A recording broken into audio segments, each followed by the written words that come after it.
Good morning, good morning, good morning, good morning, good morning to everybody that's in here so far. Welcome back to another Daily Facts and Stats show. Monday through Friday, 11 a.m. Eastern Time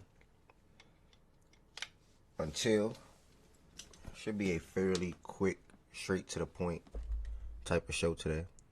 Fairly quick, straight to the point type of show today.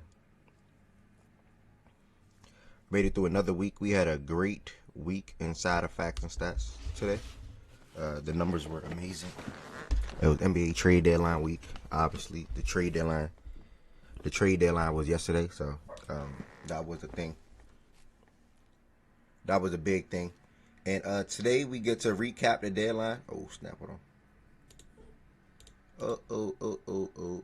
on. Dream Shake, what's good, bro? Why did you type dude? What's up? Why did you type dude? Intro champ, thank you, bro. Way to turn, what's good, bro? Now you want to drop the logo. Yeah, BK, you're a clown, dog. I ain't gonna lie, you're a clown. Like I was saying, pretty much straightforward today. Yeah, nothing really drastic or crazy. I'm just looking forward to the Super Bowl at this point now. Well, looking forward to college basketball tomorrow, and then the Super Bowl on Sunday. So today, just straight to the point, me get to chill, relax. I finished Breaking Bad yesterday. So now I gotta find a new show to start, which I'll be doing pretty quickly. Whether that's gonna be His and Hers or whatever the case may be. Night Agent about to come back if it didn't come back already yet, sometime this month. But if you're watching on the YouTube side of things, make sure you hit the thumbs up button on this video. That helps the algorithm out for anybody that's surfing on YouTube to come across Facts and Stats. Be willing to type in the chat. Be willing to join the Discord. And more importantly, be willing to join the stage on a day-to-day basis and talk sports with myself and whoever else may join the stage on that respective day. So obviously today's Friday. So typically that's like, it's always been like an entertaining type of day inside of Facts and Stats. So whether that's entertainment around jokes or trolls or music or whatever the case may be, we're gonna get that J. Cole album a play.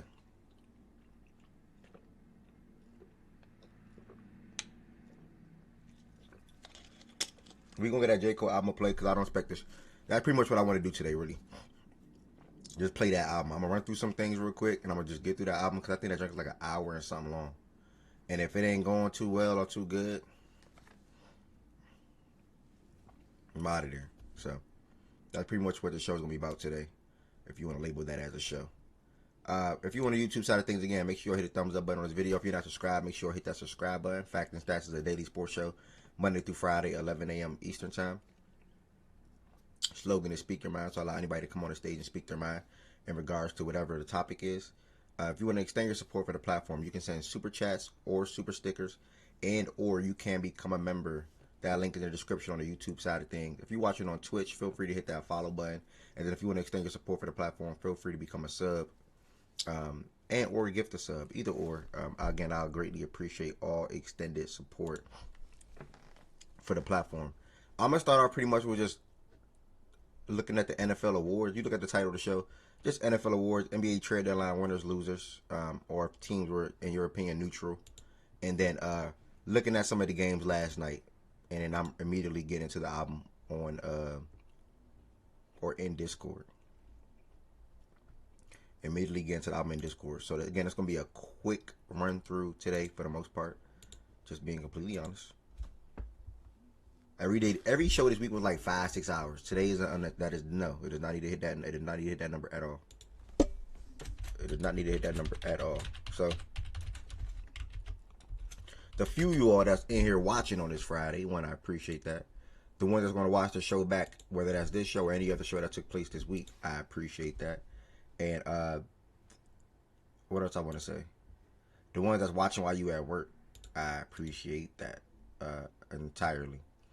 So real quick, far as the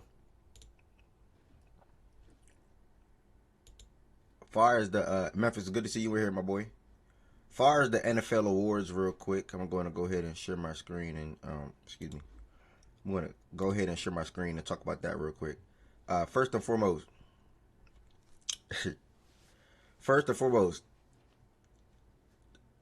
MVP, Matthew Stafford. Well deserved. Obviously, this race was super duper tight between him and Drake May. There was no wrong answer, guys. Just being completely honest, I feel like Stafford, QSIN was good, bro. I feel like Stafford tricked off a couple of games late in the season, while Drake May didn't for the most part. But what Stafford did throughout the totality of the season, leading the league in yards and touchdown passes, just having the season that he had, man, it's really just hard to go against that. So I totally understand and respect the decision for Matthew Stafford to be the MVP. So a big shout out to him. Defensive Player of the Year, Myles Garrett. This was a runaway. We all know who's going to win this award. We don't really got nothing much to say about that. Shout out to Myles Garrett. He is a legend forever. NFL sack record. Not really much to say about that guy. He comes in and do the same thing every single year. You got a game plan for him like no other. Literally like no other. So shout out to Myles Garrett. I'm sorry. But they also been stacking up on an award. Defensive Rookie of the Year. Carson, shout out to him, linebacker. So keep that Cleveland Browns defense is good. It's been good. Nothing new about that defense, to be honest. They always pretty much have a good defense. Their problem has been coming at the quarterback position and on offense in general. So all in all, shout out to Myles Garrett and Carson for bringing home 2 awards to that organization this past season. Coach of the Year, Mike Vrabel, took a 4-win Patriot team to what? Where'd they go? 14 wins this year? Hold on. I think they went 14-3. Yeah, 4 wins to 14-3, and top of your division. I mean, it's no denying that. Probably the most deserving coach of this award, 100% to me. So, shout out to Mike Vrabel. I didn't like the decision of him getting let go in Tennessee. I always respected him as a player. First and foremost, I was introduced as Mike Vrabel as a player. Always respected him as a linebacker in New England. Always respected him. So that was my introduction to him. And you know the type of guy he is as a person, the way he coaches the ball. I would say coaches the ball, the way he coaches, and just who he is, just overall. So Mike Vrabel well deserved 4 wins to 14, and you in the Super Bowl. Now that got nothing to do with it, but and you in the Super Bowl, like super duper impressive. Shout out to him. Offensive Player of the Year was another runaway. Easy. Nobody else deserved it more than JSN. I saw something. Never mind. I ain't gonna bring that up. JSN well deserved. Offensive Rookie of the Year, damn near the same thing for me. Tet deserved this award. Shout out to the season that he had. He will be a big piece of the Carolinas offense going forward, whether that's with Bryce Young after this season or if that's not without Bryce Young. I don't know if Bryce Young is the quarterback of the future, but I do know Tet is the wide receiver going to try to build their team around on the offensive side of things, while also having a running back that can be effective and efficient out the backfield on a consistent basis. Comeback Player of the Year, Christian McCaffrey. We might as well get his award to him every single time he misses a season. If he misses a season and come back, he gonna get it that following year. Like, we might as well get that to him every single time. Every single time. Christian McCaffrey was a fantasy monster this past season. Fantasy monster this past year. Was really good for them out the backfield. Catching was good for them out the backfield. I mean, not the best when it came to running the ball because of the way the lanes and the holes opened up and things like that. But he did try his best. Obviously, it was great for them when it came to scoring touchdowns as well, whether I was rushing and or receiving. So, shout out to CMC, Comeback Player of the Year. And I looked at it last night. I forgot this POI one again. I'm having a brain fart. I think this is the award that they said is the new award. So Mike Conley going back to Minnesota, which I think, I expected that to happen. Mike Conley going back to the Wolves, sort of kind of expected that personally. But, yeah, shout out to Joe for that award. Again, I forgot the name of it, to be honest. I don't think it's Player of the Year. Person? I can't remember what it is, to be honest. I can't remember what it is, to be honest. But shout out to all these awards. I just want to run through these awards real quick. And that is that. Next, I'm going to go over, NBA trade deadline.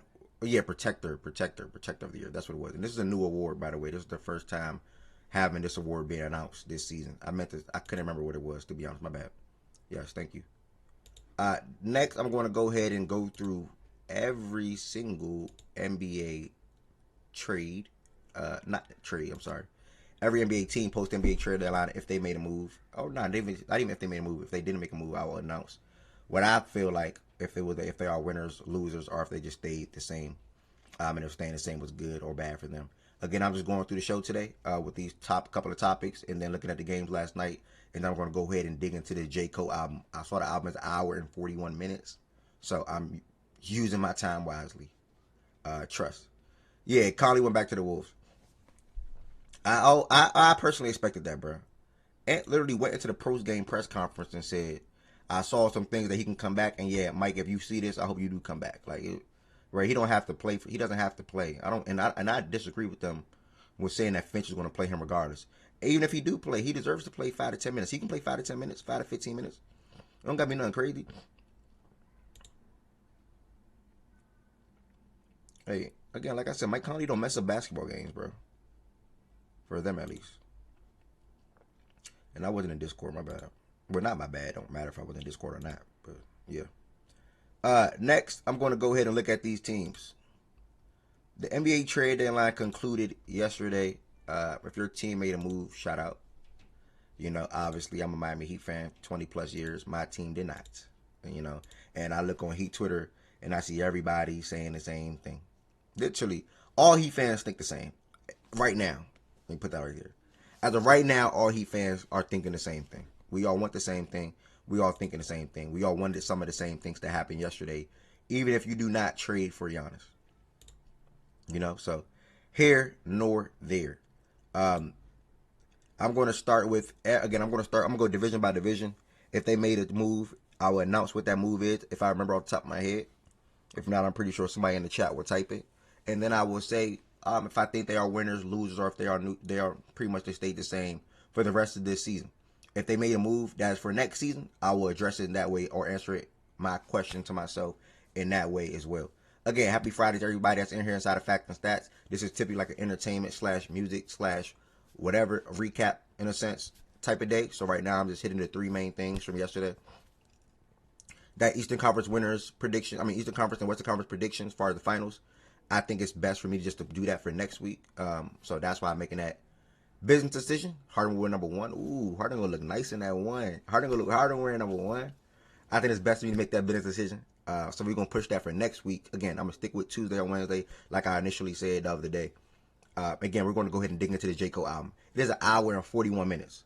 So I'm like, all right, if you got about roughly an hour and a half to talk some sports because an hour and 41 minutes is crazy.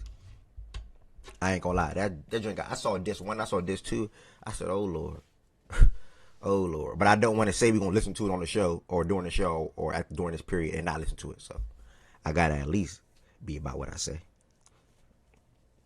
With that being said, I'm gonna start at the top. I'm gonna go top and then down. So at my screen, you see the Atlantic Division. And I'm gonna go down to the Northwest. I'm gonna go up to the Central. Then I'm gonna go down to Pacific. Then I'm gonna go up to Southeast. I'm gonna end with Southwest. And that's how I'm gonna do it. I'm gonna leave the screen just like this. And just give my thoughts and my opinions on if I feel like they were winners, losers, or whatever the case may be. I did open the Discord up, y'all. If anybody want to join the stage, you can. But again, I'm just telling y'all how the show is about to go. After this not gonna be little, but because I got 30 teams to go through. But after this, I'm then going to recap the games from last night. If you want to come up for that part as well, feel free. And then we're going to go ahead and get into J. Cole's new album. I did not play it yet. Did anybody in here listen to it yet? Jim Schwartz to resign as the Browns defensive coordinator. Sort of kind of expected that to happen after that report came out last week. Anybody listen to J. Cole's album yet, by the way? If you did, I'm just asking, like, how was it to you? I'm still going to judge it myself. But hour and 41 minutes is a little long. But how was it to you? How was it to you? And if not, I'm assuming nobody heard it or nobody played it. That's totally fine. B said no. Cool, B. Then you get to listen to it with us today in roughly 40 minutes. All right. Yeah, so at the top. And again, I'm doing my best here. If I forget that the team did something or whatever the case may be, please let me know in the chat. At the top, the Boston Celtics traded Anthony Simons to the Chicago Bulls. He will be there for the rest of the season. They got back Nikola Vucevic. I view this move as a rest of the season move and also more so next season move. So I'm grading them in that same aspect. For me, they are winners. You know, whenever you can get off of a guy, not saying get off of a guy like Anthony Simons like he's a bad player, but they had more of a need they had more of a need, and Cater's a dog, by the way. That dude had like 10, 19. We didn't even get to announce that yesterday because I think I stepped away and Heaven Sent was talking. But that dude had like 10, 19, 5 blocks and 2 steals the last game. Like, it was something crazy against the Rockets. Hold on. It was something crazy. Like, yeah, 10, 19, 5 blocks, 2 steals. Like, in 39 minutes of play. Like, so, but outside of that, though, shout out to this dude. Vooch, though. Big. It's a Rockets. You a funny dude, X. What's the word, gay? Big addition for the Celtics and Vooch. I give them a grade out. They're winners to me, point blank, period. Nikola Vucevic is a career 17 and 10 guy. This man averaging a double-double damn near every single season he played basketball. This season, I think he's at like 16 and 9. He's going to be really effective. And he's also super duper efficient as well. Career 49 or 50% guy from the field. Career double-double. And also just an efficient big man. Point blank, period. And we know what it's like to have a non-efficient big man. Sengun, cough, cough. No shade. No shade. I might need to walk back some of my comments that I was saying about Sengun the other day. I ain't trying to be funny. Like, I don't care if OG on YouTube watching right now. I don't care if OG on YouTube listening right now. But I ain't gonna lie, like, I might gotta take back some of the shit that I said about Sengun. And BJ too. I think it was BJ. BJ said they would trade Sengun for Giannis. And I said, bro, no, they won't. Yes, the hell they would. I'm wrong. And it's okay to be wrong and just come on here openly and say you wrong. I think I'm wrong about that. I think they would trade Sengun this offseason if it was to be able to get Giannis. I think they would. I see that man on defense. How you bad on defense and you can't make layups? Sorry to make it about Sengun, but how you bad on defense and you're not efficient?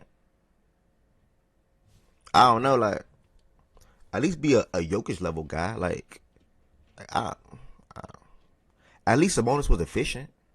You know what I'm saying? And still is an efficient big man.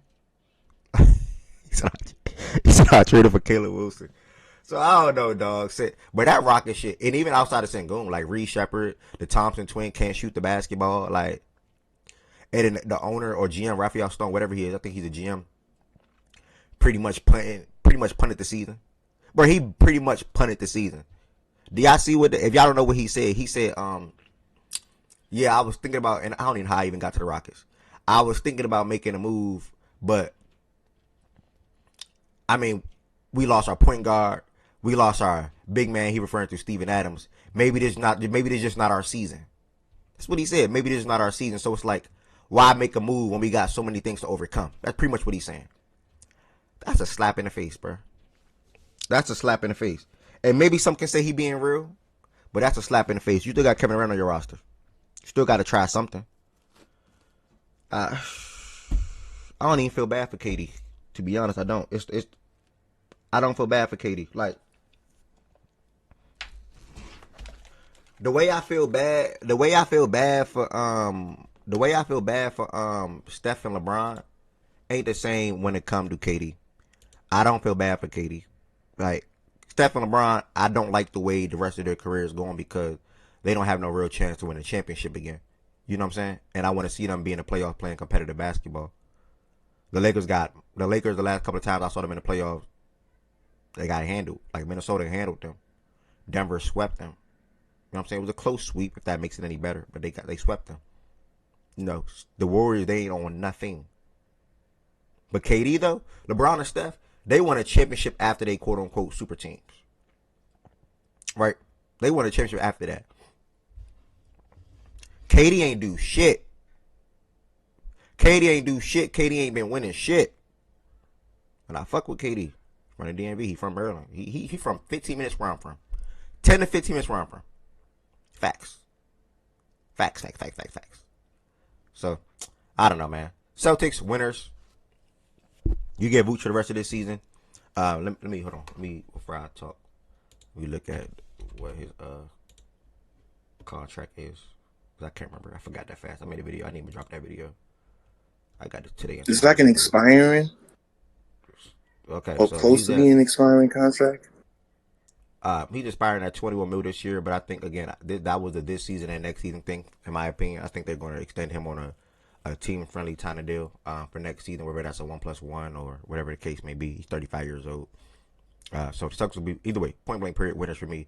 You get an efficient big man in That's, Vooch. You that's have how he a got on Bruce, by the way. That's how he got on Rocket, by the way.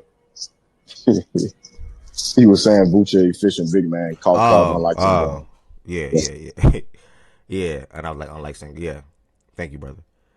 Uh, so yeah, it's a efficient big man. Still allows them to play their 5 out kind of game. And also outside of that, they will still have a good big man in Cater that's up and coming off the bench behind him. And then he will still be playing alongside Tatum, Brown, and White, where life will be easy for him, and they'll be able to protect him in some ways. And also, like Byron pointed to the other day, that's when Joe Mazzulla coaching will be key in coming to come into play. So shout out to the Celtics. They are winners to me. Next, going down, you got the Brooklyn Nets. They didn't do anything. They just waived Brooklyn. Brooklyn. They just waived Cam Thomas. So neutral. They didn't have to trade Michael Porter Jr. And if they did, I don't think a team, would have then traded up to $38 million worth of salary to pay him this season and also next season, and then determine if you want to keep him on your roster post this season. You very much so. I mean, post that season. I'm sorry. You very much so rather trade for MPJ when he's expiring. So if he's playing good on that expiring deal, that gives you an easier idea to determine, one, if you want to resign him, extend him, and two, how much you want to pay him. Because what he's doing right now will have to be replicated on a good team for the most part to get the proper value on the market when it comes to the money. Like you can drop 27, 28 in Brooklyn. What are you doing in Minnesota alongside Ant? I'm just throwing out the team. What are you doing in OKC alongside SGA? What are you doing in LA alongside Luka? Like, are you knocking down your shots? Because the last time we saw you, you wasn't that good either in Denver, buddy. But you had a shoulder injury, so I'm gonna give you a pass. I think that's why MPJ didn't get moved. So the Brooklyn Nets are neutral for me. Nothing bad to say about them. They're doing what they're supposed to do. They're trying to get a top 5 pick in the upcoming draft. The New York Knicks traded, top of my head, Yabusele. Yabusele for Dylan Terry. Then we traded Dylan Terry to the Pelicans for Jose Alvarado in 2 seconds. Yeah, It was basically a cap move, or basically a salary filler move, so that we can have enough salary to re-sign Mitch Sherman and Theo Warren this off season. thank you, my brother. So with that being said, I'm going to give them a small. They're small winners. With all the context that the sire just laid out, the uh, the New York Knicks are small winners to me. And then Deuce McBride also went through surgery yesterday. So Jose Alvarado will be able to step in and play for them immediately. And I think he'll be Shaggy. I was just talking about Sengun. and he'll be able to step in and play for them immediately. So that's a small win for me when it comes to Philadelphia New York Knicks. Philadelphia 76ers, they traded away Jared McCain for, I think it was 2 firsts or 1 first from 1 first. I think it was 2 firsts. 2 firsts. The first one was the Rockets one. Another one was protected or whatever it was. If not 2 first, sorry, I don't know. I like talking about facts. It's gonna kill me. Why are you looking at that? Didn't know looking for that? Didn't know G say at one point he wouldn't trade Sengun for Giannis? Yeah, I believe. He 100% said that. I'm pretty sure he feel different now. Okay, I got Yeah, he I gotta kind revisit that with my dog, man. Gotta revisit that with my dog for sure. Okay, yeah, I'm sorry. So 1 first in 3 seconds. I do not like talking about facts, so that's the trade for Jerry McCain. But Embiid though advocated to the team open and public that he wants them to do something and pretty much not waste this deadline or not making a move that can bolster the chances on coming out of the East. So if that's the only thing that they did, I'm going to give them a loser thing right now. They are losers for me. They did not get better for this season. It's about getting better. NBA trade down is to get better for the rest of this season for the most part. Some teams do it for the rest of this season and or if not that, the following season. The Wizards, the Jazz. They did it for the following season. So the Knicks, I mean the Sixers as far as this season, they are losers for me. Uh Last team in the Atlantic Division, the Toronto Raptors. They traded for Trace Jackson Davis. Did they lose anybody? They didn't lose anything. They wanted Sabonis. No, Them talks they flatlined. was planning to. Them talks stalled out. Uh, Sabonis talks stalled. They didn't lose anybody. They're cool, bro. I'm not mad at it. Yeah, you could have looked to trade Jakob, but a good thing though, they say Jakob is expected to return by the All-Star break. They hoping that, so at least he's gonna return back and play basketball this year. But you can love the idea of wanting to trade an RJ Barrett or a Jakob or even a Quickly. Just saying, you can love the idea of it, but that doesn't mean other teams are going to love the idea of trading for those players. I think sometimes people forget that when they're like, why did this team trade this person? Why did that? Yeah, but people gotta want them too, especially what they're getting paid. Like Quickly's at 30 something with a couple of years, and whatever the RJ contract is. So they're neutral for me, bro. They're not losers. They're having a good season. They're going to try to be competitive in the playoffs when it matters. So I don't really have nothing bad to say about the Raptors. They've been within the top four or top five in Eastern Conference damn near all year. I know that's not much saying much, but looking at their record, they're 31-22. I'm not beating them up for not making a move, man, and trying to, I guess, quote unquote, get better. The Kings probably was trying to tax them for Sabonis, and they said, I'm cool. Like, it's okay. I'm not mad at the Raptors for that. Go all in and get Sabonis, and then what? Sabonis is not moving the needle as much as people may think he would for the Raptors team, in my personal opinion. Going over to the Northwest now, down in the Western Conference, we have the Denver Nuggets. I think they did something around like Hunter Tyson or Spencer Jones, something like that. Funny enough, I think both of those players ended up getting waived yesterday. Heaven actually sent me a tweet for that. I'll put it up in a second. Yeah, they're cool. I mean, they're neutral. Nothing bad to say about Denver. They didn't need to try to get better. I know that sounds like a little crazy to say, but I don't think Denver Nuggets needed to try to get better. They just need to be healthy. They didn't get to be healthy damn near this whole entire year. But everything they needed to do happened in the offseason. Tim Hardaway Jr., Cam Johnson, Bruce Brown, Jonas Valanciunas, they all been good. Well, not good. They all been good, but they all been effective more often than not this season. Not saying every single game, not saying on a consistent basis, but more often than not. And Tim Hardaway Jr. been solid. Jonas been solid. Bruce Brown, for what it's worth, been up and down. Not the best, but they had one of the biggest emerging things. They have one of the best emerging stories on the season, and that's Peyton Watson around the league. I know he's out with a hamstring injury now, but they have everything they need to win a championship this season and to come out the West. So they didn't need to do anything at the deadline. They were neutral. Nothing bad to say about them. Not winners or losers for me. I think they did do maybe the Hunter Tyson and Spencer Jones trade helps them from a salary cap perspective. I don't know. So, but for them, for now, I'll just say neutral. Minnesota Timberwolves, easy winner. Getting Ayo. They needed that. Also bringing back Mike Conley now as well. In the buyout market. Or he got waived. They're bringing him back. So I'll just say winners from the Ayo perspective. Not getting off Rob Dillingham, but trading Rob Dillingham a little bit for Ayo. Like I said, they regretted the fuck out of that Rob Dillingham pick.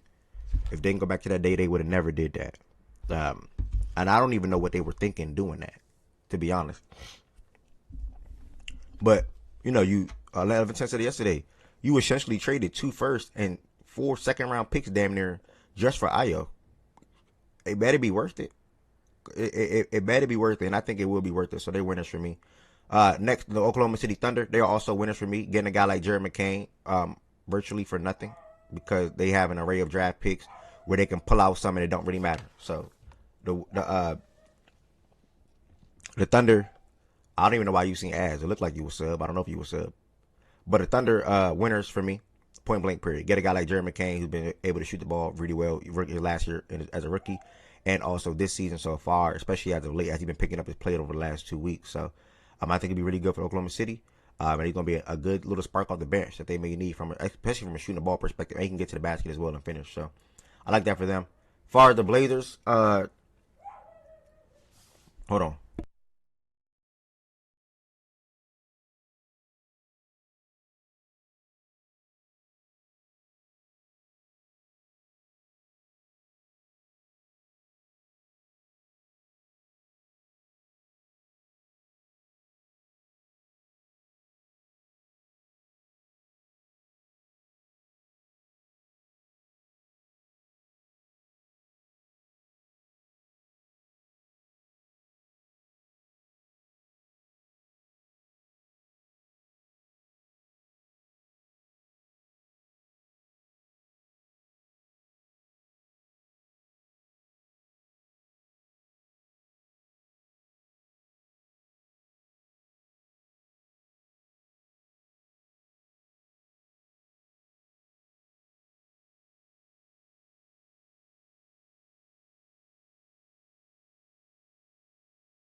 Everybody, you muted? Yeah, I was muted. My Oh, all bad. right, there, Yeah, there. my bad. Well, I was about to say, what the hell? As far as the Blazers, my bad. Neutral for me. They didn't do anything. They didn't need to do anything. They're okay.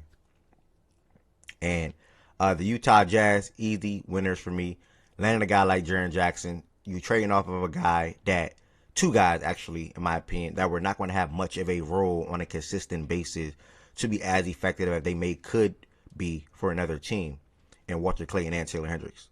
You see how well Isaiah Collier is playing. You see how well Keontae George is playing. You see how Ace Bailey is rising. What Bryce Sensabaugh is able to do for them. That's your guards right there. Walter was going to be tough, to be honest. I'm just being real. I'm a Walter Clayton guy, but it was going to be tough for him. Taylor Hendricks, you fast forward now. Not fast forward, but you then look at the front court. Laurie, Cody, Flip, Jaren now, Walker. It's hard. So those two guys, unfortunately, they had to be the one to get traded ultimately for them to be able to land that big fish or low end star big man in the league in Jaren Jackson. So easy winners for me, man. I cannot wait to see Utah next year. I can't wait to use them on 2K when everybody's healthy at the end of the year, to be honest. Going back up to the top to Chicago. The Chicago Bulls are small winners for me. Not even small, winners for me. You get a lot of second round picks, and you got a lot of guards that can just play basketball. Jaden Ivey got the start yesterday. I think he had like 13, 4, and 6, something like that. I don't think. I know Colin Sexton didn't play. I think Anthony started alongside Jaden. If I'm not, let me make sure. Let me make sure real quick, guys, as I'm talking. Yeah, Anthony He started. did. Yeah, he had 22 points. He started alongside him. He had 22 points yesterday. So they're winners for me. I mean, they got talented guard that's going to be able to play. They didn't really need to try to get a big man. It don't really matter for them. They were trying to blow up everything. So they traded Kobe White. They traded Ayo. They traded Vooch. They did what they were trying to do. If you approach the deadline doing what you're trying to do or supposed to do, you're winners. Keyword, supposed to do. And sometimes that's a tough pill to swallow. The Chicago Bulls are winners, and they got like 8 to 9 second-round picks in this process. Cleveland Cavaliers, winners.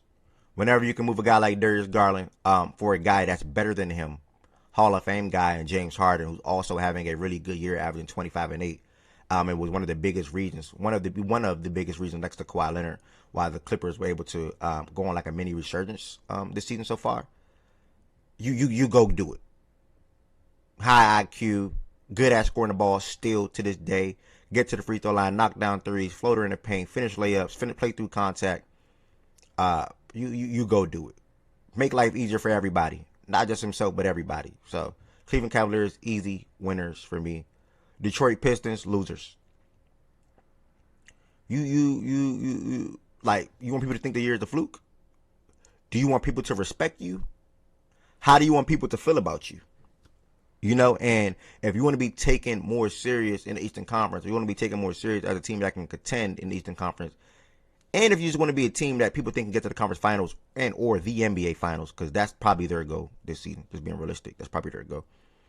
You got to do something that can bolster that chance, and they didn't. You know, they traded off Jaden Ivey because they weren't going to give him a contract this offseason, which I knew. They got back Kevin Huerter. They did nothing else. They literally didn't do nothing else to bolster their chances to come out the East this year. And they're saying that they've been the top of the Eastern Conference the whole entire year. And nobody, if you ask 100 people, who do you have going to the finals? 5 of them are going to say the Pistons. That's the problem. If you ask 100 people who's going to the NBA finals to you out the East, 5 of them probably will say the Pistons. 5. Up to 10 to make it sound a little better. Up to 10. I'm probably stretching it, bro. 5 is probably right. So, yeah, man, they're losers for me. Easy. Indiana Pacers. I mean, they playing a big game. I ain't gonna lie, they playing a big game. But they made a move for the rest, not even this season, but they made a move for next year. But them protections on that pick though. But they made a move for next year. They weren't going to extend Mathurin regardless. So when you're not going to pay somebody $20 million plus, 18 to 20 plus, whatever that he may command, you try to take that contract and flip it to somebody that you are comfortable with having on your roster for whatever number they're getting paid. And they was in the market for a center the whole entire year, and they landed a good quality big man in Nikola Vucevic and Zubac. So Pacers are winners for me, and obviously their plan of the pick falls within the top top 4, which they're going to try their best to make sure it stays in that top 4 range, and hopefully get the lottery odds work in their favor. So Pacers for now, I'm gonna say winners.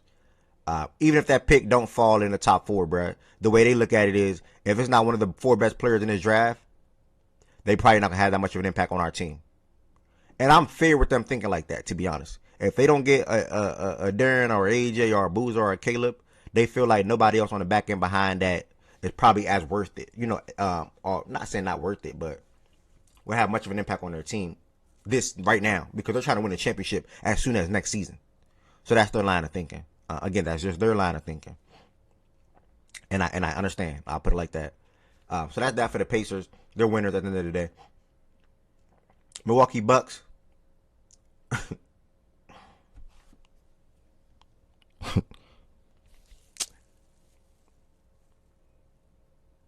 I don't know. It's weird because I can't say they're losers, because like they not gonna, if Giannis don't say I want to get traded, they not gonna go out and trade him. So it's like, let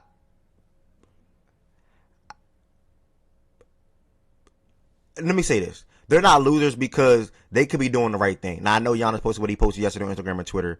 What did he say? Lions don't chase, they attract, or whatever he said. No, legends don't chase, they attract.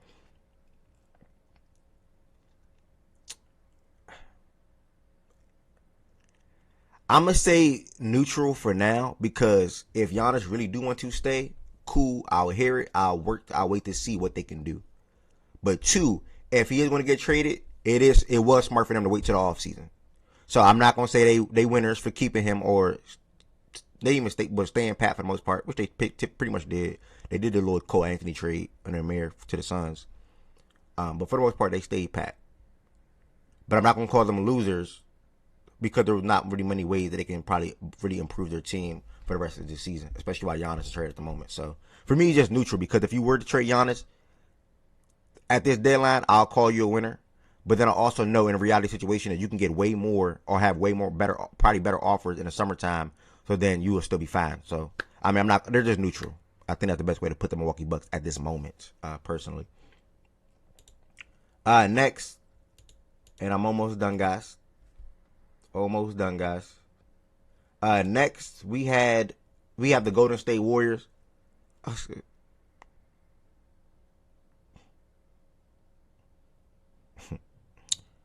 The Warriors.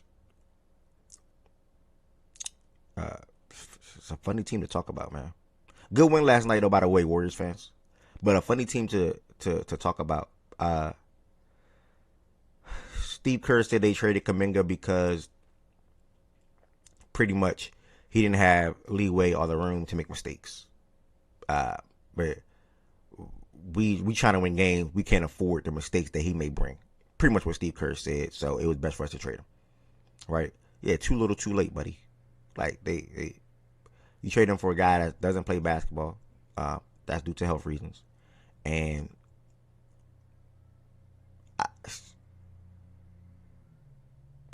they did what they were supposed to do. I guess, bro. I don't. Jimmy Butler. Bro, I can't call them losers because they did what they were supposed to do. Yeah, was it late? Yeah, but they did it. Neutral. I ain't calling them winners for that. To be honest, they're neutral for me. Yeah, they're neutral. Los Angeles Clippers. Far as the NBA trade deadline grade, I'm going to give the Clippers a win, man. Shit, they made 2 moves, and first and foremost, they were 6-21. They're now 23-27, and they can finish the season however they want to finish it. Right? They don't own their own first round draft pick, but they can get blessed in the draft with a top 5 pick. If that pick falls to number 5, they get that pick. 5 through 9, they get that pick. That is a win for them. If it don't fall 5 through 9, they still get 2 first-round picks. Obviously, it's going to be in 2030s, but you still get it. You know what I'm saying? At the end of the day. So, I got to call them winners for that, for taking that risk. And, by the way, Tweet not even in here. I wish he was, because he swore he was so right about the whole Zubac situation. The Clippers had no intentions on trading Zubac, by the way. When he was out for that game, that personal reason the other day, that was literally for the birth of his child. God bless him and his family. That was literally for the birth of his child. They had no intentions on trading him the next day either. The problem is the Pacers kept calling and calling, working on their phones, rightfully so. And they gave him an offer that they could not refuse. If I was the Pacers, I'm not refusing that offer either. I mean, if I was the Clippers, I'm not refusing that offer either. What am I being stubborn for and holding on to Zubac for the rest of this season? For what? When I could potentially have pick 5, 6, 7, or 8, or 9, or pick 5 or 6 or 7 in the draft. On top of that, another first round pick. You got to get as many assets as possible. So that's what happened. I literally saw a reporter speak on that. That's literally what happened. They had no intention on trading Zubac. The Pacers, they probably do what I do in fantasy football. Keep working your phone. Keep working your phone. Keep picking up that phone. Keep calling. Keep calling. Keep calling. So shout out to the Pacers for doing that. And also, Harden wanted to go, and you get the best that you can out of Harden. You get the best you can out of Harden and getting Darius Garland. So they are winners for me. Shout out to the Cavs and the Clippers for doing good business. The Los Angeles Lakers.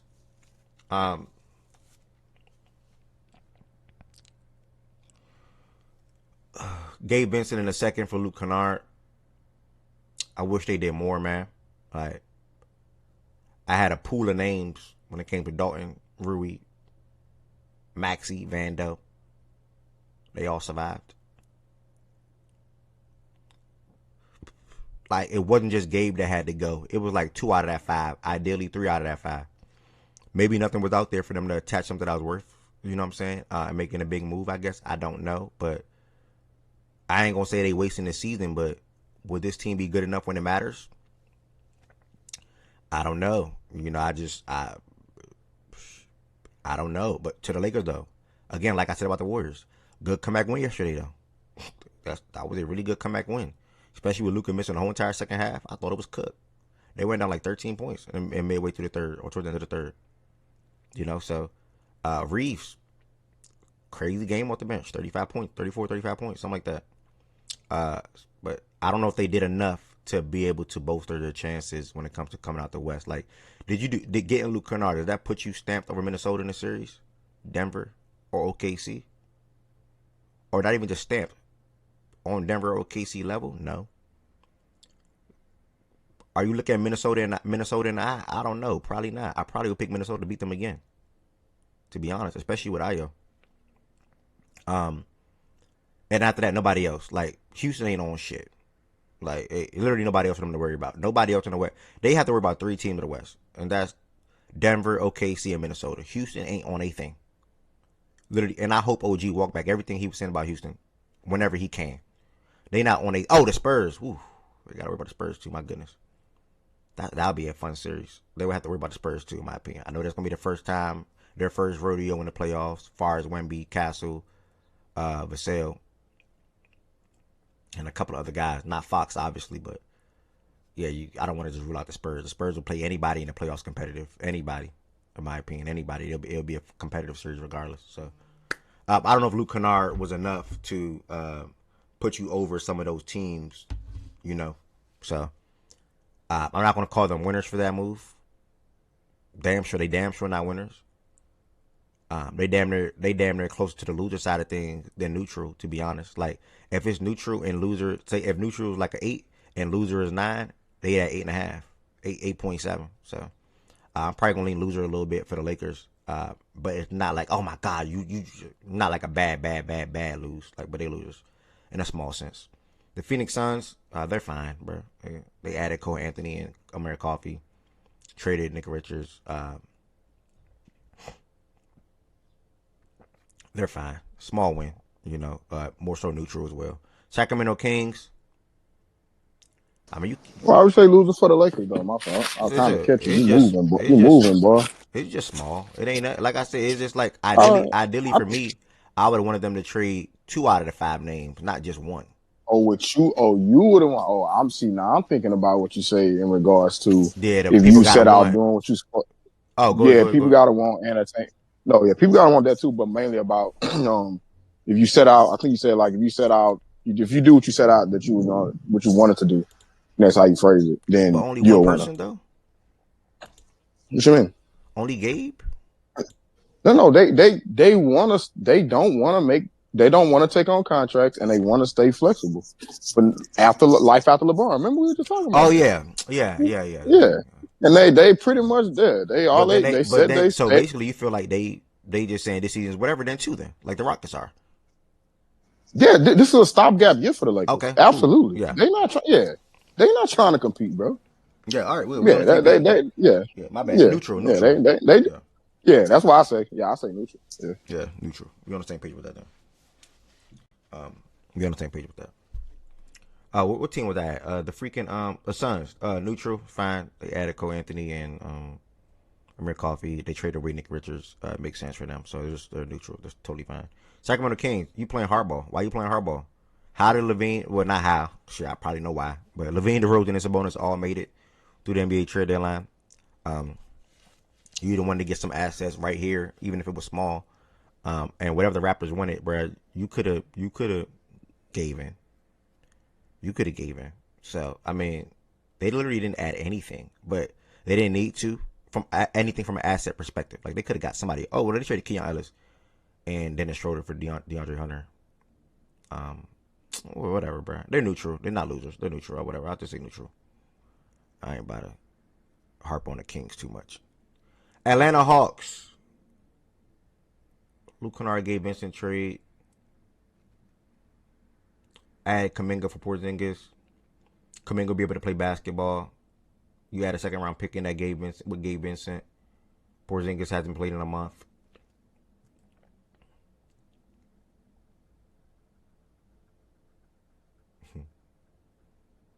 I mean, it's neutral. It's not moving enough. It's okay. It's neutral. They didn't lose anything. I guess it's a small window because you can look at Kuminga for the rest of the season and see if you want to keep him on your team with him having a team option for next year. So small win. Charlotte Hornets is their winners for me.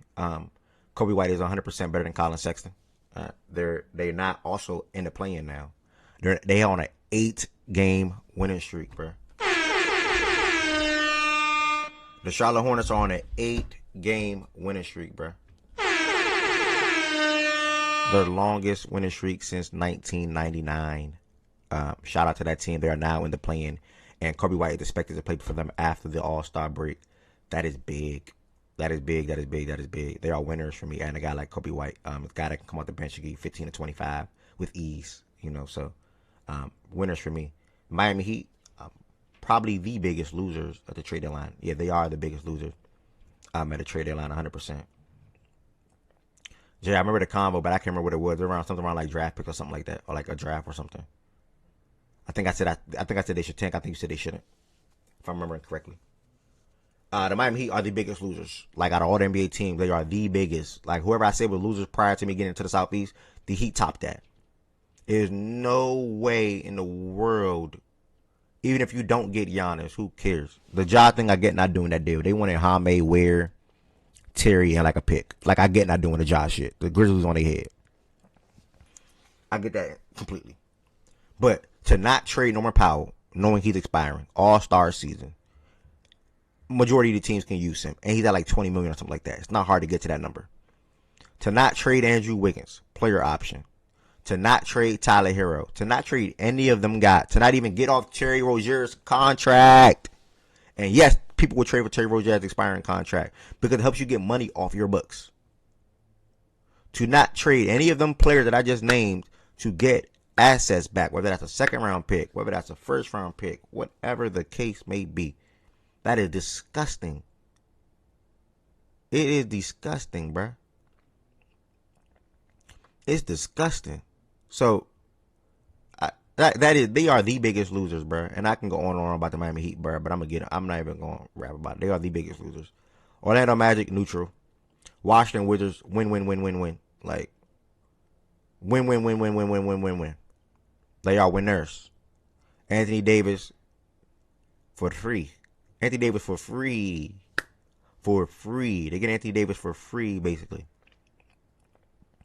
On top of adding Trae Young, obviously that was the deadline move, but still. So, Wizards are winners. The last division, y'all, we got the Southwest Division. I'm going to go ahead and crown the Dallas Mavericks as winners as well. Big shout out to Cooper Flag again. 4th straight 30 ball. Guys, keep Benners over. He's not going to stop. Whatever his line is, he's not gonna stop. Like I can't even say he a man on a mission because he's not even a man. But he a young man on a mission right now. As scary as that may sound, like he's a rookie. Like, and that's why I told y'all. Like, I remember we was having a debate in here, and people was getting mad at Jason Kidd, and I just did not understand. I guess I understood y'all standpoint, but it was like, man, why is Kidd playing him at point guard? Da da da da da da da. This was October, November, and y'all didn't like it. Like a lot of y'all actually, I can't name drop right now because I don't know, but pretty much majority of Facts and Stats did not like it, and I was one of the few. Like, I'm fine with that. Like, I like that. Let's matter of fact, it go back to the summer league. Actually, when Kidd even had a playing point guard in the summer league, it go back to that. I'm like, bro, I'm fine with that. Look how comfortable Cooper Flag is with the ball in his hands now in February. Where do you think that come from? That come from the reps that he was getting in June and July. I mean, June, July.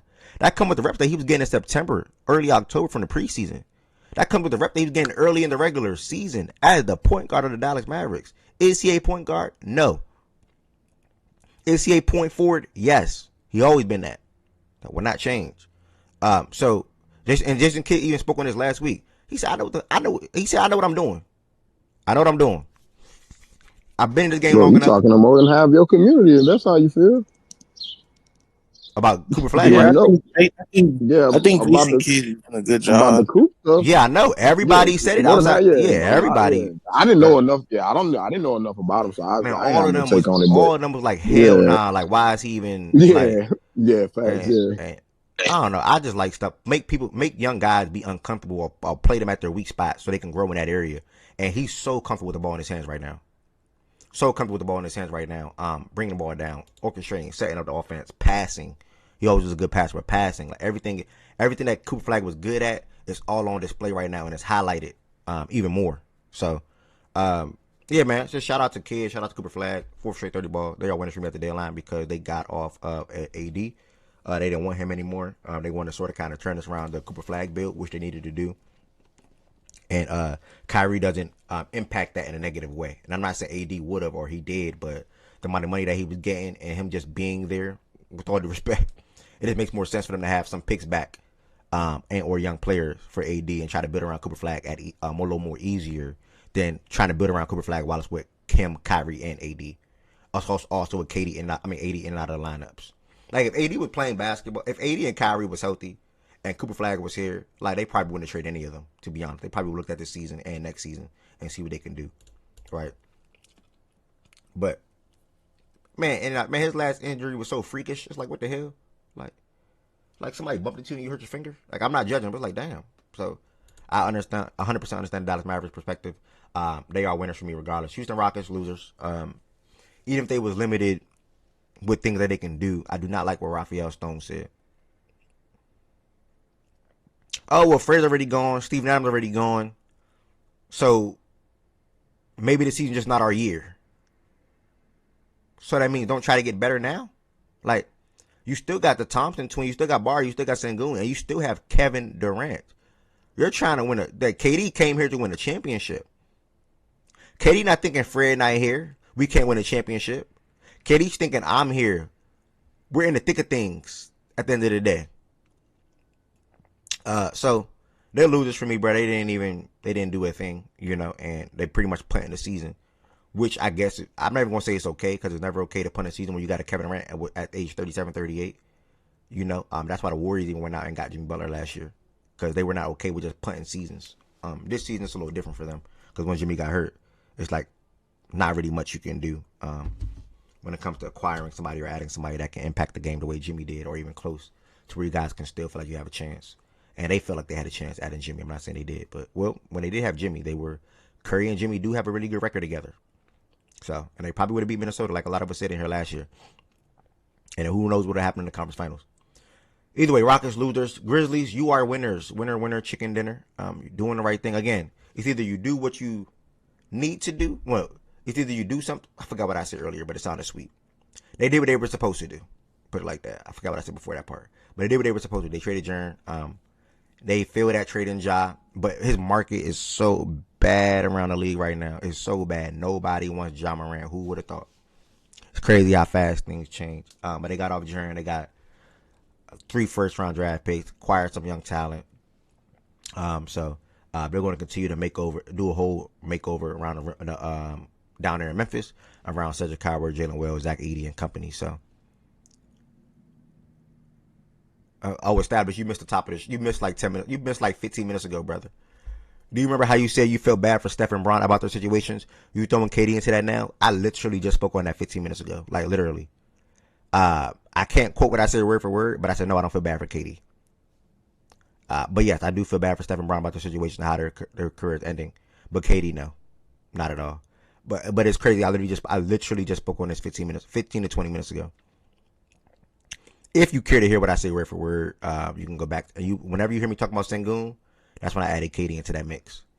But no, I don't feel bad about KD. No, Steph and Bron won a championship after they super teams. KD didn't. So, and his career in the playoffs just been a disappointment for the most part. Not his career, but his team outputs. I would say his team output that he's been the best player on every single team that he's been on in the playoffs, quote unquote. Because one year I think Booker was better, but yeah. Or as good. No, he probably better. When Booker was having that, what y'all call that little fake Jordan run that Booker was on, Booker was better than KD in that playoffs. Those two series that they played. Where I'm at. Grizzlies winners. Pelicans. They came out and said about a month ago, or like 3 weeks ago, that they're not trading Trey Murphy, Zion, or Herb Jones. But then you don't have your first round pick this year. But then you're going to wait too late, most likely, to try to trade Zion if they come to that conclusion. Who are you to say you're not trading any of them guys? But then, again, they feel like, another report came out, they feel like that if they were healthy, they can compete and win game. I don't got to think like them. They're losers for me. Like, there's no way you hold on to Trey, Herb, and Zion when you're sitting at 13 and 40, whatever.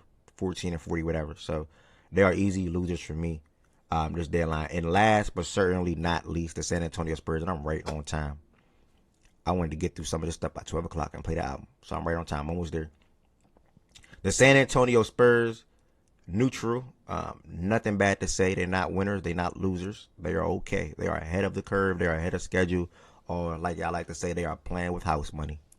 They are using this postseason run for all the experience in the world. Fox had a big clutch 3 last night, by the way. They are using this for all the experience in the world when it comes to their young guys. And they're going to continue to stack. They're going to continue to build. They're going to continue to develop. And they will be a force in the Western Conference for a while. So, I am done. Before we get to the J. Cole album, I'm going to look at some of these games from yesterday. I know I just went through that, y'all, pretty fast, but not pretty fast. But yeah. Curious to see where Cam Thomas lands real quick. And what else I want to say? Prayers up to Luka Doncic as well. He left the game yesterday with a hamstring injury. He was pretty upset about that one. And the Dubs are confident that Porzingis is ready to play. So that is that.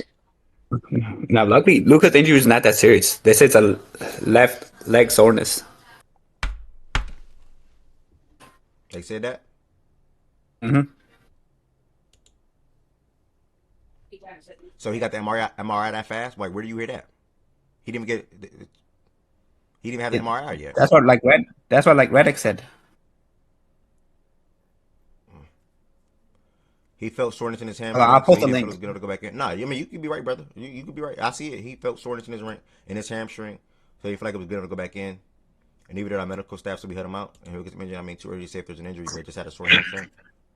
Okay. Yeah, for the record, the official diagnosis ain't come out yet. The diagnosis, whatever you say. But I hear you. Though. I'm like, wait, hold on. How that fast? I'm like, hold on, how that fast? Like, what? But did I miss the NFL awards? Yes, you did, brother. I will show you what they are right now real quick. Matthew Stafford won MVP. JSN won Offensive Player of the Year. Myles Garrett, Defensive Player of the Year. Chet, Offensive Rookie of the Year. Defensive Rookie of the Year, Carson. Christian McCaffrey, Comeback Player of the Year. Coach of the Year, Mike Vrabel. And Protector of the Year. I actually like that new award. Joe Thuney. Out of Chicago. Traded to Chicago from Kansas City this past offseason. Oh, by the way, I had to make a new TikTok, y'all. Hold on. Let me drop my TikTok link in the chat. I had to make a new TikTok. Well, we still fighting the case. We still fighting the case, but for now, I had to make a new TikTok, and I'm actually, well, not too excited, but it will be a fun process to regrind. Sometimes you gotta start over. Sometimes you get knocked down, but as long as you don't get knocked out, you okay. So I ain't getting knocked out. I got knocked down, but I ain't getting knocked out. So I'll be okay. That's my new TikTok page, guys. Again, I wouldn't know if I'm going to get my main one back within the next 3 to 4 days. But if not, I'll try to start going live on that page sooner rather than later. Right now, I'm live. I've been going live on the Facts and Stats page. But I'm going to take my page if anybody want to follow my new TikTok page. For the games last night, real quick, before we get into the J. Cole album Process. You heard J. Cole album? Oh, Process was just up here. Never mind. Anybody up here heard the album? Byron, or you played it? Josiah, you played it?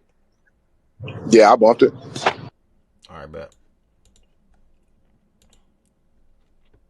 Anush, you played it? I have not. Do you like J. Cole? Yeah. I fuck with J. Cole, but like I haven't like listened to like the new songs like in a while. I usually just like listen to like old school. Well, old school J. Cole. Like whenever I'm bored, I just like whenever I'm bored, I just like listen to old school on YouTube. Old school what, music or? Mm-hmm. Old school rap, yeah. Oh, so you don't listen to like no new artists or nothing like that? Like who's your favorite? Like you don't have no like you don't listen to no like current artists? I do not really. Like my favorite all time is like Lil Wayne though. Yeah, I'm intrigued to see if you're gonna make it through the album. I am too. That's why I made sure I'm starting early. Yeah, I'm not about to do a show. Fan ain't that long.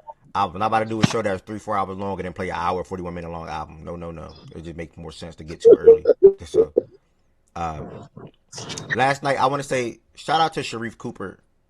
Sharif Cooper is Anush. B said rap your favorite Lil Wayne song. She gonna sing $25. Shout out my little dog Reef, man. You heard favorite me? Lil Wayne song? Rap your favorite Lil Wayne song. She gonna give you $25. Yeah. No single. I'm trying to think of one right now. No single. That's crazy. Man, just whatever your favorite Lil Wayne song is, rap it. Rap it right here. Or freestyle it. Oh, you saying rap? Oh, hell no. All right, bro. I'll go ahead and like sing the Lollipop. Okay. So you want acapella it? You want me to put it on the background for you? Like, please don't. Wait, Lollipop out all songs? No. Please. Wow, I thought she said name a favorite. I was like, he about to name Lollipop or some shit. I know. Well, there you go. That's hard to think about now. No. I think naming it was enough. I think you did a good job. Why naming it was enough? Naming it was enough. No. This is your moment. This is a Friday, brother. Don't let people try to stoot you down.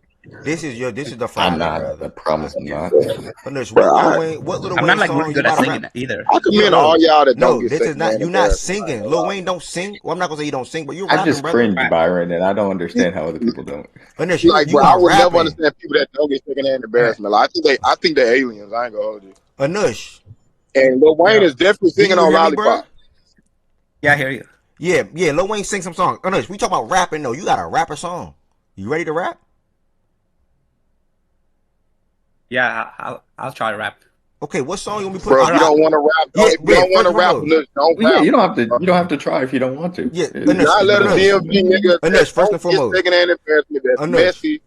That loves seeing people. Wait. Hold up. This nigga older than y'all. You don't want to. Yeah, bro. Older than He's a y'all. grown man. This nigga older than He's older than me. That nigga is not older than number one. Ain't no older That's than what me. I'm telling him. He don't got to listen to Ev if he don't want to. Nigga not older than me. Okay, And first and secondly, that age don't mean shit. Anush is older than you, bro. No, he is not. I'm 32. Thank you. Hey, Anush, can you hear You're me? not 30. How old are you, Byron? Are you 33 or something? I think I'm about to be 35. The fuck? Oh shit, you older than I thought. Nigga, what the fuck? Hey, Anush. I'm 32 years old. Nigga. I can hear you. Do you feel comfortable singing or rapping your favorite Lil Wayne song? My goodness. I do not. You do not? Appreciate you. Man. Appreciate you for being honest on this, bro. Nothing wrong with that. Wait, so bro. why were you about to do I'm not it? good at rapping. Okay. Okay. I got it. Okay. So you say you're not gonna rap, but you just want to sing it. So you just want to sing Lollipop. I'm not really good with the lyrics, so like I have to actually play Oh it no, in order I to got you. like. Don't worry about that. I got you. Yeah, Hold go on. ahead, play it. No, With the lyrics on the screen. Mhm. Okay. Oh my god! Oh my god! Oh my god! Oh my god! Okay. So with the lyrics on the screen, you gonna go ahead and like go word for word with the lyrics. Yeah. All right, bet. I was gonna ask if I missed anything. We couldn't have missed anything if we're this bored. You about to get to that J Cole. You about to get to that J Cole. Now, I'm only gonna go like 2 minutes and that's it. That's cool. Yeah, that's right. All right. Oh, whenever you want to stop. Let's do it. Whenever you want to. Whenever you mess up, let me put it like that. Yeah, like whenever I fuck up, then you can stop. All right. Oh, you looking forward to this for real? You looking forward to this? Mm-hmm. Oh, oh shit. Okay. Hold on. Can you hear it? Is it coming? Oh, it's not coming through my headphones. Hold on. I cannot hear it. No. Okay, don't worry about it. Let me fix that. Can you hear it now? I said he's so sweet. Can you hear it? I wanna lick the Oh my hear god, it, brother. no! Y'all can't hear it. Why don't you broadcast like you normally? Yeah, I normally do it through Apple Music. Let me see if it works. Let me see if I can log in.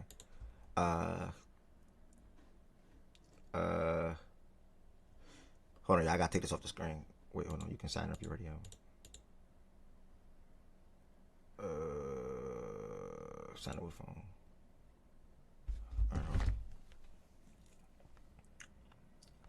All right, this is we about to get into J Cole.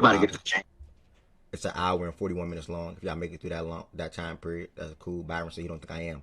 Y'all, if I hear like 3 back-to-back bad songs, in my opinion, I'm cool. Like you might got to start with this too or something. Oh, you got through the whole thing too? Yeah, no, it's good. I just don't know if you would like the first disc. I'm glad you said it and not this, bro. He was gonna be on some. Man, yeah, he does. And I'm Funny enough, I actually think he would. I'm undefeated. Like I'm legit. Like I ain't never lost. Woods, I think that he's got a better shot at liking the first disc than the second one. I mean, it depends on what you want. If you like rapping, y'all all heard it already. Okay. That always good. For the record, I ain't want to say too much before you played it, but that always good. It is not easy to put out a double disc album and keep a nigga attention in 2026, which is like I consider myself an anomaly, but yeah, at this point. But yeah, damn good album. Can y'all hear this? Damn good album. No. I'm on Discord. Well, maybe Oh, it's because I'm not sharing my screen. I know. My bad. That's what I'm burnt out. I'm not sharing my screen to y'all. Hold on. Click that share screen joint right there, Anush. See, do y'all hear it now when the share screen thing? No. Yeah. Okay. Yeah, I figured that's what it was. All right, Anush. So matter of fact, I might just go back to YouTube then. It's gonna be better with YouTube. I'm still sharing my screen, right? On YouTube. Y'all can hear that?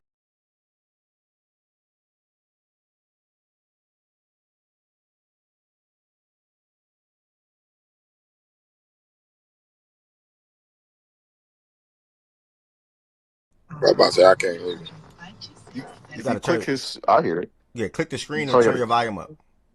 And turn his stream volume up specifically. And Anush, are you sure this is the song you want to do? Did you want something else?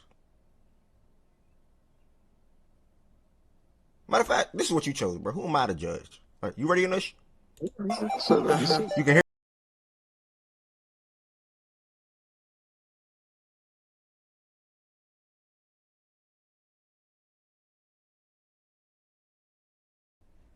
Where my nigga go, bro? Wait, Anush, hello? Hope you did the right thing. Got the hell out of Dodge. Okay. Why are you saying that? All right, never mind, y'all. Anush, did we lose you? Okay. Risha, good afternoon. Risha, good afternoon. Look at God. Risha, good afternoon. Risha, how you feeling? Risha. Hello, can you hear me? Yeah, I can hear you. How you feeling? I'm great. I'm blessed. Highly favored. I like okay. That. You looking forward to the J. Cole album listening party? I know that's right. Thank you. What did you say, Ev? You looking forward to the J. Cole? You think she listen to J. Cole? No, I listened to LMA album. How was it? It's all about Jason, which of course, who wouldn't want to sing about Jason? Wait, hold Um, on. The album is about Jason. the out Wait, I don't even call him LMA's that. The album is album's about about Tatum. Jason Tatum. Dang, that's her man. What you expect? Yeah, and I was like, who else? You know, who wouldn't want to sing about Jason Tatum? Like everyone would. Shit, man. I So, don't know. This shit was God damn. All right, so so shout out to Jason Tatum. I think somebody sent him a DM or messaged him on Discord or something. And if y'all did, that's totally fine. I'm gonna try one more time, then I'm gonna move on. Anush, are you there? Anush, are you there? Yeah. My internet's tripping. Oh, you on a different account now? Well, you got 2 accounts. Oh, okay. Can you turn the stream frame up on this? Can you turn the stream? Oh, he's determined, y'all. I ain't gonna lie. I'm not stopping this. He is determined. He locked the fuck in. Yeah, he's locked the fuck in. I ain't gonna lie. Well, how did we get here? I don't understand. Low, I don't know. Low, I don't know. Low, I'm gonna have to remember that in a second. I don't want to. Nah is the reason we here, if I'm not mistaken. Of course. I don't want to mess up his flow. Yeah, that makes sense. Did you turn the stream volume up in there? Nana's the reason this all. Okay. Nah, it was B. It was B. Anush. Oh, B. I knew it was one of them. Okay, that makes even more sense. That makes more sense. That makes a lot more sense for sure. That makes even more sense. That 1,000% make all of Wait, Anush, you turn the stream volume up? Yeah, I can't hear you scream. It was like this shit's sad, bro. Okay, Anush, wait, Anush, hold on. You a little. Okay, wait. Oh, his internet you a going little crazy. Wait, hold. Hold on, Anush. All right. That boy geeking to get started. Yeah, Anush, you a little cooked, bro. You a little cooked, Anush. Yeah. So Anush, can you hear me, Anush? Straight up lied is crazy. Anush, can you hear me?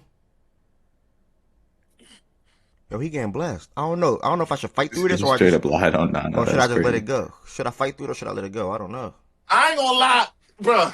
But I really want you to let it go, but the like.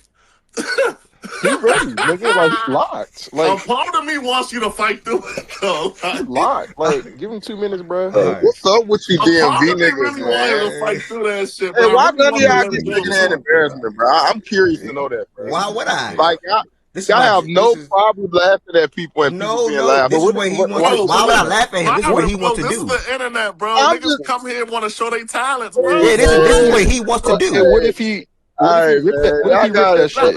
That's what I'm saying, though, Jordan. What you gonna say if he ripped that shit? All right. Nah, for real. For real. But that's some real shit. Don't bother fucking, bro. It's Friday. Like you feel me? It's Friday. We done got some new music. You feel me? Let's get some entertainment out the way, bro. Hey, Anush, you can hear me? Oh man.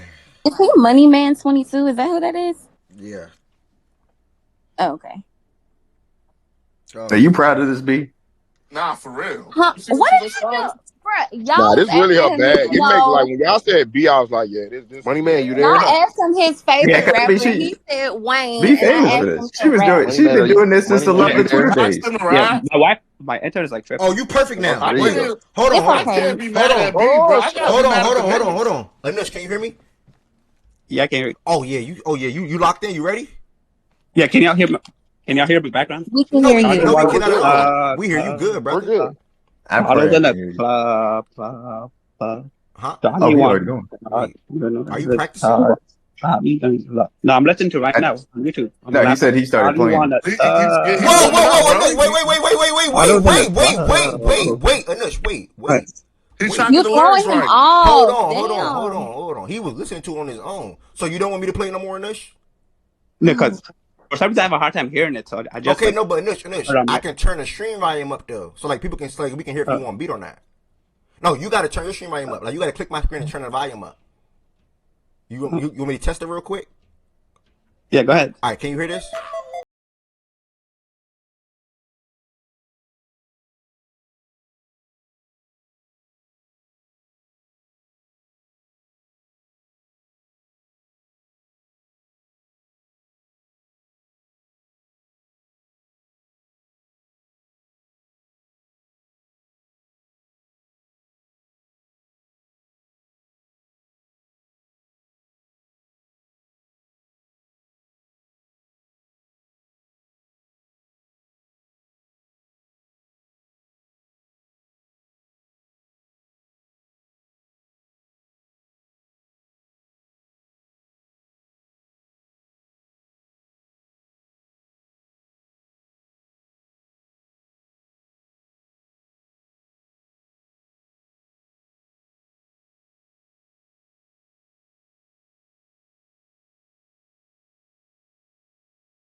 take the I think a lot of courage.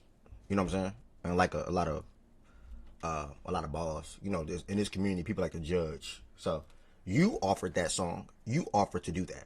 So I appreciate you for even wanting to take the time to. Heaven sent, that was not my decision. I'll make that very clear. I know you came in on the back end. Heaven sent, that was not my decision. Please come back up here, Heaven sent. And there's thank you, my brother. Truly. No problem. Y'all, it's a Friday, like Lo said, y'all. Like, even I'll sing. What y'all gonna say to me? Y'all gonna judge me too? I don't give a damn. Absolutely. I'll sing too. Straight up. Next, we're gonna circle right back though to before we get into the J. Cole album, y'all. It's a Friday, so inside of Fact and Stat. Thank y'all for all the support. You can listen to music on Twitch. I am only gonna have the listening party on Discord, guys. I'm only gonna have the listening party on Discord. Y'all ain't gonna see no ads or none of that. And plus, Twitch be like blanking it out sometimes. I forgot how to do that where they don't blank out the audio. To be honest, but I'll react to my man about that. So we having a listening party live on Discord. Do I have a stage thing where people know how to come up on the stage? Maybe I'll go to the watch party one. Maybe I'll use that watch party one real quick for that. Or I'll just do it right here on the live show stage, actually. No, y'all got a request to come up here. I mean, y'all don't got a request to come up here. I'll go to sports watch party for that, for the listening party. So y'all don't got to be on stage, just in case. So everybody that's in here, y'all, thank y'all so much for listening to the Fact and Stats show so far today. And again, we had a surprise singer. Like, do everybody think it was the best? Probably not. But he tried. I think it was solid. Like, Byron won't do that, and D-Mac damn sure won't do that. Low would, he artist. You know what I'm saying? So, to the top. Shout out to Sharif Cooper. 18 points last night. Him and Will Riley helped the Washington Wizards get the win over the Detroit Pistons yesterday. This kicked off Wednesday. I went 6-4, I think. Yesterday I was 4-3. This starts off with me at 0-1. I had the Pistons winning this game. Sharif Cooper is getting an opportunity over the last 3 to 4 games to be able to play basketball. He's been playing for the Wizards Go-Go DC G League team. The Go-Go Capital, something like that, whatever they call it. So, yeah, Wizard, you know some, gang. You know some, Jay. So, shout out to the A for sure. Sharif Cooper's getting an opportunity now. He 18 points. Shout out to Will Riley as well. The Wizards got a lot of talent, man, to be honest. Next, you had the Orlando Magic. This brought me to 1-1. They beat the Brooklyn Nets 118-98. Not really much to say there. Agor had 26 points. Desmond Bane led the Magic with 23 points. Great night, man. Shout out to the Wizards getting that win. Third game. This was an amazing game to come down to. Jock Landale in his debut had 26 points for the Hawks. Ace Bailey hit a big shot for Utah, and it came right back with Nas hitting a fadeaway shot near the elbow to give Atlanta the win, 121-119. Isaiah Collier had another double-double, I believe, with 25 points as well. Flip had a double-double starting alongside Lauri Markkanen. Lauri Markkanen didn't play in the second half, or a lot in the second half, because they're obviously trying to tank. That's typically what's going to be happening for the rest of the season for Utah. And even teams like Indiana, the Wizards, and things like that. They're not going to be playing their starters, yeah. That's pretty much just how many minutes did Collier play? He played 48 minutes again. Yeah, second straight game playing 48 minutes. Yeah, that's my bad. Yeah, Lauri Markkanen played 4 minutes in the second half. Y'all be careful with y'all bets, y'all. It gets a little shaky out here. I ain't gonna lie. After All-Star break, it's gonna be nasty. It's gonna be nasty. Be careful with y'all bets. I'm telling you. I don't remember who I had in Atlanta and Utah. I really don't. I feel like I said Atlanta. So we're gonna go 2-1. I had Toronto winning. That got me to 3-1. Brandon Ingram had a good game, 33 points for the Toronto Raptors. Anthony Simons led the way with 22 in his debut for Chicago. Again, Jaden Ivey had about 13 points as well in his debut with Chicago. And I went. This takes me to 4-1. I want to say I had the Charlotte Hornets over the Houston Rockets. The Hornets got the win 109-99. They were up double digits damn near the whole entire second half. They won by double digits. I wish OG was in here to comment on this one, but he definitely heard some words from me last night. What did you say to him? Sengun level of play. KD getting mad at Sengun. Bro, everybody mad at Sengun on the defensive side of things. KD got mad at Sengun yesterday? Not like mad, but was on a play. Yeah, he told him he's like, play some damn defense, bro. Like, the fuck? Like, play you some see defense. What Ime said? You see what Ime said? And then they actually made a press. Like, how do you feel about teams attacking Sengun back-to-back games and things like that? He was like, well, that's been a thing since I've been a coach here. Like, like it's crazy. It's crazy to say, bro. And then Reece Shepard is 10 for 50 from 3 like the last 4 or 5 games, or even probably longer than that. So he's struggling. The offensive rating went down from January 1st to now. They're not even the top 10 offense or defense. 10 for 50? That's 20%. Their offense was heavily based upon their rebounding, and Yep. Without Steven Adams, that shit. Yeah, everything. Yeah, without Steven Adams, they're not the same. Everything in Houston is falling down here right now. Opposing team just put their big man on the Thompson twin. He can't shoot the basketball. And bro, everything is bad for them, bro. DFS is not what they think he's going to be for the rest of the season. Ideally, probably. I would have thought. Yeah, so I mean, bro, it's a shit show in Houston right now, and they say every time Sengun and Reed on the court together on their second lineup, they get torched on the defensive side. They just get torched. Hell yeah! I mean, you just see the names you said. So yeah, you put Sengun and Reed on his court together. What the hell? Yeah, it's tough in Houston right now, man. So I had the Charlotte Hornets coming in because they had. I know BJ said they got to lose at some point, but I didn't think yesterday was going to be the game that they lose, especially to that Rockets team. Because I don't. Nah, they too high. Yeah, I'm at the point. Too fucked up. Nah, facts. I mean, not Hornets. That Rockets team too fucked up. Bro, we literally said, bro, yesterday, this is not the team that you plan on. You want to play when you're in a slump. Yeah. Nah, no bullshit. Nigga, just said that before the show yesterday, bro. 8-game winning streak. Down to 8-game winning streak. Yeah. Oh yeah. But they some gunners, bro. Like they legit bought in. Shout out Charles. What's his name? Charles Lee. Yeah, Charles. They're 9-1 in their last 10. They're 15-1 when they start lineup plays. Or some shit like that. Yeah, he found something to start lineup. He solid. He know the identity is, and they bought in. They believe so. That's the first thing with a young team, getting them to buy in and believe. So shout out Charles Lee, bro. Hey, Process, you like what they got going on in Charlotte right now, and how you feel about your Rockets? You like to big up? Yeah, they're a solid. They're a solid, fun team to watch. I mean, the biggest key. I mean, Con Knipple is just, bro. He looks like a fucking 6-year vet out there. He's a ball player. Does he make you take back what you said about white basketball players? Nah, fuck him. He's an anomaly. But didn't Reeves make you take that back last night? Reed, nah. There's a handful of them. The Rockets, yeah, they're in the tough spot. I don't know, bro. I see what OG says about like Ime and his offensive shit, but everyone knew that coming into the whole thing. I think they'll be fine though. I think they're gonna figure it out, and they'll figure it all out. And remember, I mean, it's hard getting used to getting a new player who's pretty much your best player, and you got to try and figure it all out with that. So it's going to take a little while for them to get used to it. I said that going into the season too. I said, wait, just don't hop on the hate again like you guys love to do with the Rockets, because it's going to take a little bit for them to figure everything out with Durant. But yeah, they're not looking good right now. But teams in the NBA during the season go up and down all the time. I'm not too worried about them. I think that their defense is going to step up in the playoffs. Hopefully Thompson starts to figure it out as well offensively, and I think they'll be fine. Byron, check your Twitter DMs, by the way. That's why I tagged you in the chat. Bro, I saw the video. Well, I didn't listen to it, but yeah, somebody yeah. I don't want to change the combo in here. That's why I said go look at your fucking thing. Yeah. No, but and they're not my Rockets, by the way. Just because I said I like the way that they play basketball, and I like what they're building over there. I'm going to start saying that about all the fucking all the teams you talk about. You're a fucking wizard. My bad, brother. You're wizards. My bad, brother. Yeah. No, but I think they're fine. What you doing? What you talking about? And did I say that? Did I say that when you troll and say bumper clock and shit like that? Bro, you not Jamaican for real. Okay. Heaven sent. Like, I'm actually from Louisiana. Not Jamaican for real. Like, I'm actually from Louisiana, bro. Yo, real quick, Lo. Byron, you think he's not really Jamaican? Wait, hold on, Lo. Before I go, no. Lo, before you going for that? Bro, he's a troll, bro. It's a Friday. He's just trolling. Lo, you're here, Lo? You hear me? Yeah, I hear you. What's up?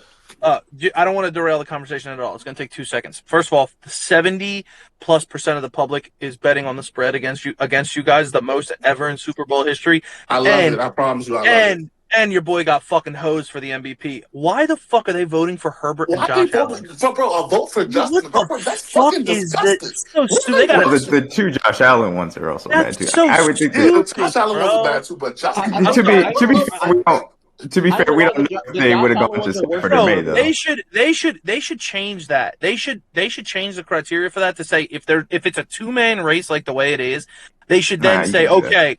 No. I'm saying if it's such a majority of a 2-man race, they should do the vote again and have to pick between the two. Why is somebody voting for Justin Herbert? That has to be a bias. I understand that process, but it's supposed to be a blind process for like a better term, for a reason. So you can't necessarily regulate it like that. That's the only reason why. Who voted Herbert, when he actually broke down why he did, I actually didn't have that much of an issue. The Josh Allen ones don't make no fucking sense. The Josh Allen ones are worse than the Herbert ones. The problem with the Herbert explanation is simply the fact that their offensive line was night and day with Joe Alt, so you can't necessarily just be like, oh, it's this one guy. I mean, there was a difference as far as that was concerned. Now, if you want to knock him for the offensive, or if you want to give him praise for the offensive line, that's cool. He said in terms of but the thing for me is it puts into context what Justin Herbert was able to do this season. But at the end of the day, either you have an MVP worthy season or you don't, and Justin Herbert didn't. And neither did Josh Allen. Neither did.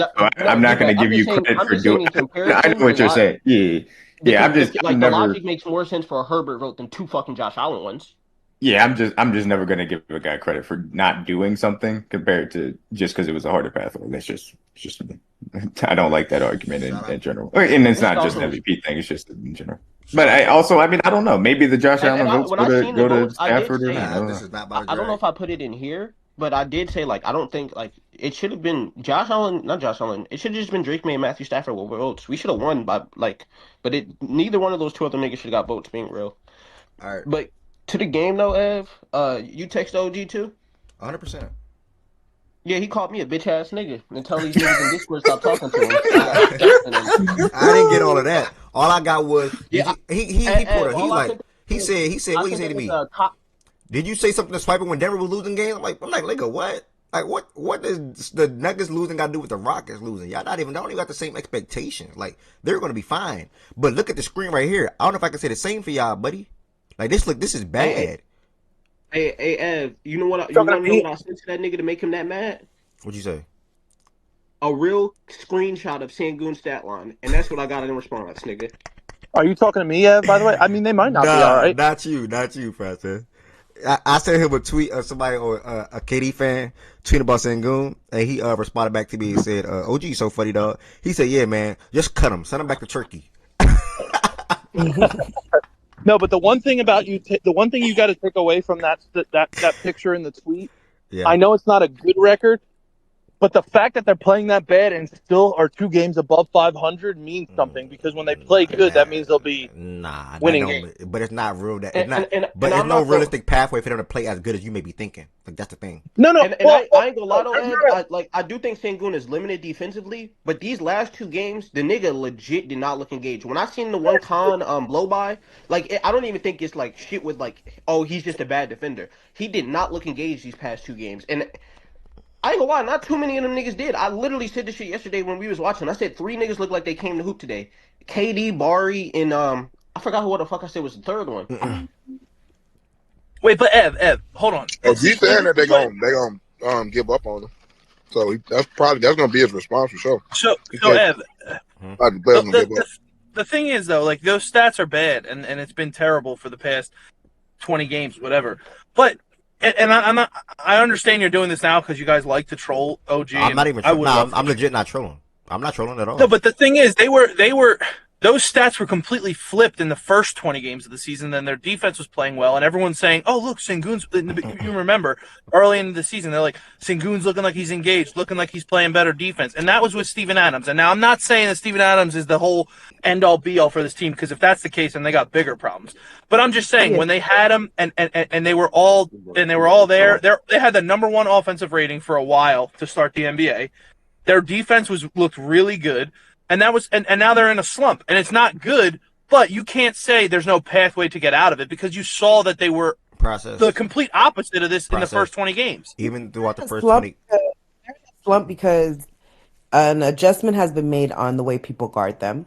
Yeah, but now I don't see the way to fix that would be Amin needs the jumper, he needs a jumper, and then.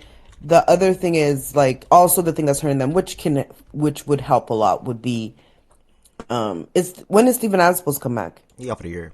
I don't know. He out for the year. He out for the year? Yeah. Yes. Okay, so that shit's cooked because their offense was heavily dependent on the rebounding. That's literally all it was. That's If Clint they Capella's don't on get offensive board. Steven Adams is out, then I'm gonna process. They got bigger problems. Wait, Steven Adams is out for the whole year? Yeah. Yes. Yeah. Oh, So that's fuck. why. So yeah, but based on- again, so- but I agree though with Lowe. What I said, like if that's your biggest problem and you can't come back from losing Adams, and I'm not saying he's not an important piece. Of course he's important, but he's still Steven Adams at the end of the day. He gives you the offensive rebounds. I get it, and that helps your offense, and that's what gave them that boost in the offensive rating. Yeah, no, I know, but you have to. But that's again, and I'm not blaming Ime. I like him as a coach too. I'm not blaming Ime. I like him as a coach, and I think he's a good coach, and he's a good like players guy, and like gets guys going and shit like that. But you have to come up with a better plan offensively, and you have to come up with a way to not disguise Thompson, but you have to tell him, yo. And I dealt with this for fucking 7 years with Simmons. I'm about to say, process. The streets are saying he just a Ben Simmons that aggressively attacks.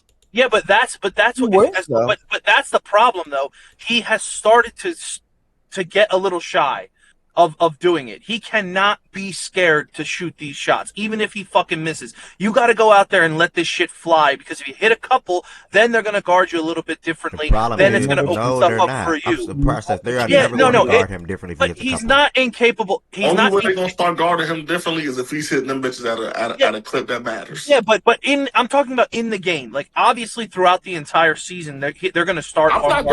Personally, if I was out there guarding, I'm not going out there till he got to hit three before I go out there. Yeah, but I'm saying he's capable of doing that. He has to be willing to do it, though. And he's not been in this last slump. Like, you saw that, everyone saw that clip of there was nobody in front of him. You don't even have to take the fucking three.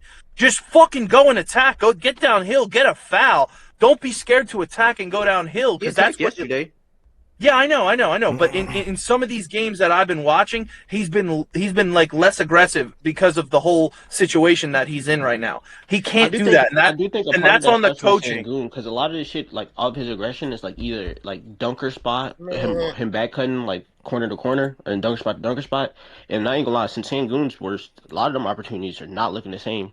Yeah, no. But again, that's on the coaching. But that's the one who get let off the hook, though. Like he's been shitty, dog. Yeah, it's been Ime, it's been Boy, it's been Amin, bruh. If you're not good enough as a big, because all they doing, they sticking wings on Sengun. I didn't say him, Byron, because it's just obvious how bad he's been. They Amin is bad. All of it, though. Amin is bad because they able to stick a big on him because Sengun is not good enough punishing the one-on-one matchup against wings. Yeah. That's a problem. And he the offensive hub. Like, I'm not the offensive hub. Like, everything go through Sengun and start with Sengun. If Sengun can't punish his one-on-one block matchup against a wing, then everything else about to crumble. It starts with Sengun. No, I agree with you 100%. I'm not saying you are disagreeing, Goose, or anybody up here. I'm just kind of saying, just for the sake of the whole Rockets fans. He got to punish. He got to punish that wing matchup and take the big off of Amin. So they got to put the big on him. Who's the big? Put the big until he start punishing that matchup. They just gonna keep the big on Amin because he can't punish a wing. Yeah, no, that's you're problem. right. And at the end of the day, Sengun not about to grow 3 inches. People forget Sengun ain't shit but about 6'8", 6'9". He not even a legit 6'10" or 11 in those shit. And he's that's a problem. That's a problem. That's the problem. If he could also rely on a jumper, like I'm not trying to bring Embiid into this conversation, but Embiid is not the guy, and that's due to his injuries, that can go down there and he wants to fucking ground and pound and fucking dominate because it's just like, not the way he plays. How are you about to tie this to Embiid though? I'm confused. No, I'm saying if he could develop a reliable mid-range jumper, because Sengun's not even that great at that. So if he could rely on a little push shot jumper, a little mid-range jump shot like Embiid does, because Embiid doesn't go down in the paint and make those matchups the way he should as a 7-foot big man, then it would open up the floor for them. But Sengun doesn't even have that, is what I'm saying. So if he could develop a little bit of Embiid, though, I'm still stuck on that. Because Embiid's mid-range jump shot is fucking money, and it helps him be as good as he is. Embiid's able to punish guys down low. That Sengun. No. The biggest thing about is punishing guys down low that Sengun don't do. Embiid does that. He doesn't do it to as much as people should. There's been a biggest knock on him since he entered Yeah, that's true. That's what I'm saying. So that's why I was tying it back into Sengun. Sengun doesn't do that at a high level, and B doesn't do it because of his injuries and because sometimes he gets lazy. But he's got that jump shot to rely on. That's what makes him so great at scoring. If Sengun could get one of them, if he could get a little bit of a jump shot from the mid range, it would open up stuff for him to be a lot more effective offensively. That's how I was tying it. I'm not saying Embiid doesn't. No, fair, and no, shit I like To the that. point, if you've Fair, watched I got you. KD the last two games, even like how they're forcing KD to get his buckets is like directly off of Sengun because he's not doing anything with the wing there. So if you're watching, it's like a lot of isolation. And I'm not saying wasn't a lot of isolation before, but there was a lot of times he got opportunities on catches, on swings to score. Where I just kept seeing the nigga have 3 on the ball and forcing himself getting downhill, which I could tell he wasn't comfortable with. And if you looked at the start of the game, I think he started the game off like 1 of 5. He made his like 3 after that, but that's like that. Like I don't know. Like the more you watch them, I do think everybody who had those concerns about the Rockets' offense outside of offensive rebounding, you're really seeing it now. And then Sengun's also like I think like at the wing part, niggas are knowing what side he just wants to turn because he doesn't turn to the other side. Like they know he's going to spin right, and they're literally playing it to that. And like it's super predictable when he does that spin because Amon's going to come and they're pretty much on that as well. That was my bad for cut you off. No, I was finished, brother.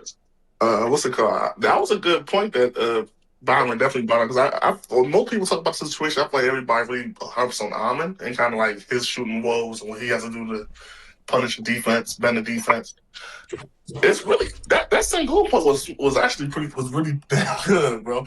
Sengun got to be able to punish that wing and make them switch. Like once you can't put a wing on Sengun, and make them say, "Oh shit, okay, put a big on Sengun," then everything will sort itself out too. So I guess you gotta definitely put some of that on Sengun. That point was so good. And please, guys, if y'all can remember this, if y'all ever hear somebody just talking and they just talking, please make sure to let them get their point out clear. Because that point by Byron just made was so good to me. Like I just timestamped that myself and sent it to the editor. Like, yo, Byron on Sengun, 1 hour 36. Like that's how good that was to me. No funny. No, shout out. I would say I would announce who it is. If y'all ever see posts on TikTok or Instagram, y'all, it's all not from me. It's from Kobe Dean sometimes. Shout out to Kobe Dean. Kobe Dean is super duper helpful in that aspect. Okay. Oh, so Kobe Dean, the editor. Okay. He wants to grow with the platform. Shout out Kobe Dean. Man, Kobe Dean and made it to a cookout and he the editor. Yeah, that's all right. Yeah, Kobe Dean is a real one. I want to give Kobe Dean some flowers real quick live on the air. So yeah, I just say that, and I'm not saying process will cut him off too much because it's still clear what Byron was saying, but just keep that in mind. Sometimes when somebody's talking, I want to get that timestamp or that little what they're trying to say out a little clearer. That's all. Jordan, you ain't gotta read it out loud, but read that. Hey, I'm laughing. If y'all missed the top of the show, I went through all 30 NBA teams and determined if they were winner or loser or neutral at the trade deadline. And Jordan Woods, that's exactly why I said the Sixers were losers. Literally, that's exactly why I said the Sixers were losers. Because that right there. Like, literally, that right there. So, yeah, man, good topic around the Rockets and Sengun, and hopefully we'll hear from OG soon, arriving later. Tag free KD stuff going. You said what? Somebody saying free KD? Tag free KD shit going. Oh yeah, I'm not entertaining that. And nobody better come in here and even it's say never that this either. nigga fault, bro. Yeah, nobody. No cap, bro. I'm not trying to nobody should ever come in here and say free KD or KD is KD that. We're not gonna get that next year then. To be fair, this Rockets is not Kevin Durant's fault, but I'm gonna let I'm about to say KD's definitely part of the problem. It's because of his deficiencies. He's not the kind of guy that could draw to play make out of it. Like when playmaking out of getting blitzed and shit like that. If he was playmaking out of it to Ahmed Thompson in a corner. You know, he could have came to Minnesota. Shit, KD is definitely he don't get excused out of this, bro. He's part of the problem. What you mean, bro? He's shooting 40-90. Say it again, Jordan. Say it again. Say it again, Jordan. He a hooper, right? Yeah, he's not even he gets our buckets. I would say that he doesn't have the solution that they need. I don't know if I would say he's part of the problem because I mean, to me, when I'm looking at pretty game privilege, to me, when I'm looking at this team before the year, and I was like, they very clearly okay. Hello. Well, I thought D-Mac pulled the plug on this shit. Oh yeah, everything. Yeah, I don't know everything. All right, go ahead, Mac, get it up. I mean, niggas. Whoa. Did I force that? I don't know what he said. It just sounded wild. Though. I ain't hear verbatim. I have a hard time putting it at KD because the roster looks flawed. Like it's the same thing, and it's very different, obviously, given the two stages of their career. It's very similar to me about being like, yeah, Bron's defense is the problem with the Lakers. Yeah, his defense doesn't help, but the roster is fucking flawed, and it was clear that it was flawed before the season. So the fact that they've gotten to this point to me doesn't necessarily change anything. At least it's hard for me to point at him and be like, yeah, that's the part of the problem.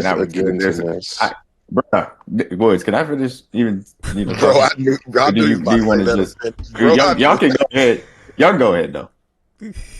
Nah, bro, go ahead, finish. Jordan was please, boys, go ahead. Y'all into this. Go ahead. Nah, because don't do that, bro. Don't act like we don't do that all the time with each other. Don't do that because it's KD and Kyrie and those are your guys. Don't do that, D-Man. Don't do that. What? KD? No, hold on. KD's not my guy. Kyrie's my guy. You should. Okay. KD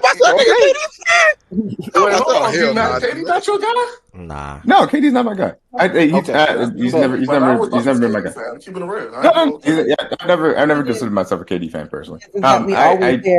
We always hear it's never KD's fault, and then he just moves to another team, and then everybody's like, "Oh, they're going to be amazing," and then it doesn't fall out, and then they're like, "It's never KD's fault." Then he moves to another team, and then we say they're going to be this amazing team. When that shit never works out, then we say it's never KD's fault. Then he goes to another team. Yeah, I mean, here's the thing. I understand why y'all have that viewpoint because y'all LeBron stands, understandably so. I personally don't necessarily see it that way. A, because I don't think that Houston was going to look like, this amazing team. I guess that other people maybe had told y'all that they were going to look like. I didn't think that. Obviously, I bet OG against it for a reason. And I look at their problems and I don't think that they fall at the feet of KD. I think it's a clearly flawed roster from a playmaking perspective that was always really going to struggle from an offensive aspect if KD wasn't consistently being able to drag them from a shot making perspective, which he can only do with so much. And that's just my perspective on it personally. Side note, Phoenix wasn't KD fault either. Like Phoenix was not KD fault, y'all.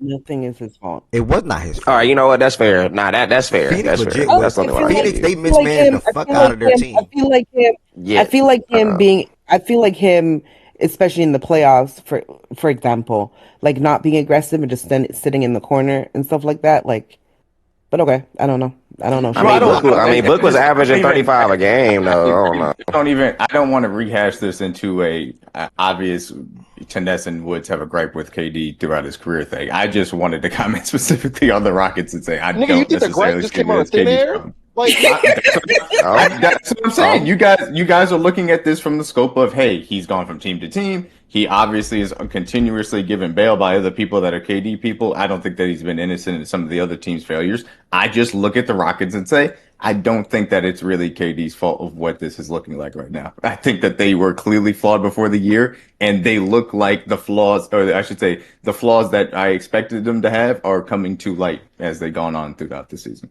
I think his basketball. I don't think it's his fault. His play in terms of like his play, but I mean, some of these situations that he chooses to get himself into, that's where it's like foresight. He can suck at bigger situations. You could have that discussion about his. You could have that discussion about his. Hold on, wait, Tennessee, please, just let me respond to Woods. You can have that discussion about his discernment as far as where he wants to go. I think that's perfectly fine. I was just evaluating them as a basketball team. Go ahead. Well, not even just that, but the Bill shit in Phoenix. It's just similar to the Brown shit for me. Yeah, that's bad. It's a bad basketball. No to that, my nigga. Like, I don't have any problem with saying that. I feel what D-Mac said. But I don't think he didn't. To me, y'all can correct me. I don't think there's any decisions that he's made here with the Rockets that's like, hey, this is a problem. This is your fault. It's not like he's gone out and acquired anybody. These were the flaws of the guys that they already had to that point. I see both y'all saying. Like George saying that you made the decision. You knew what the roster was gonna look like. You made the decision to come. So that's on you.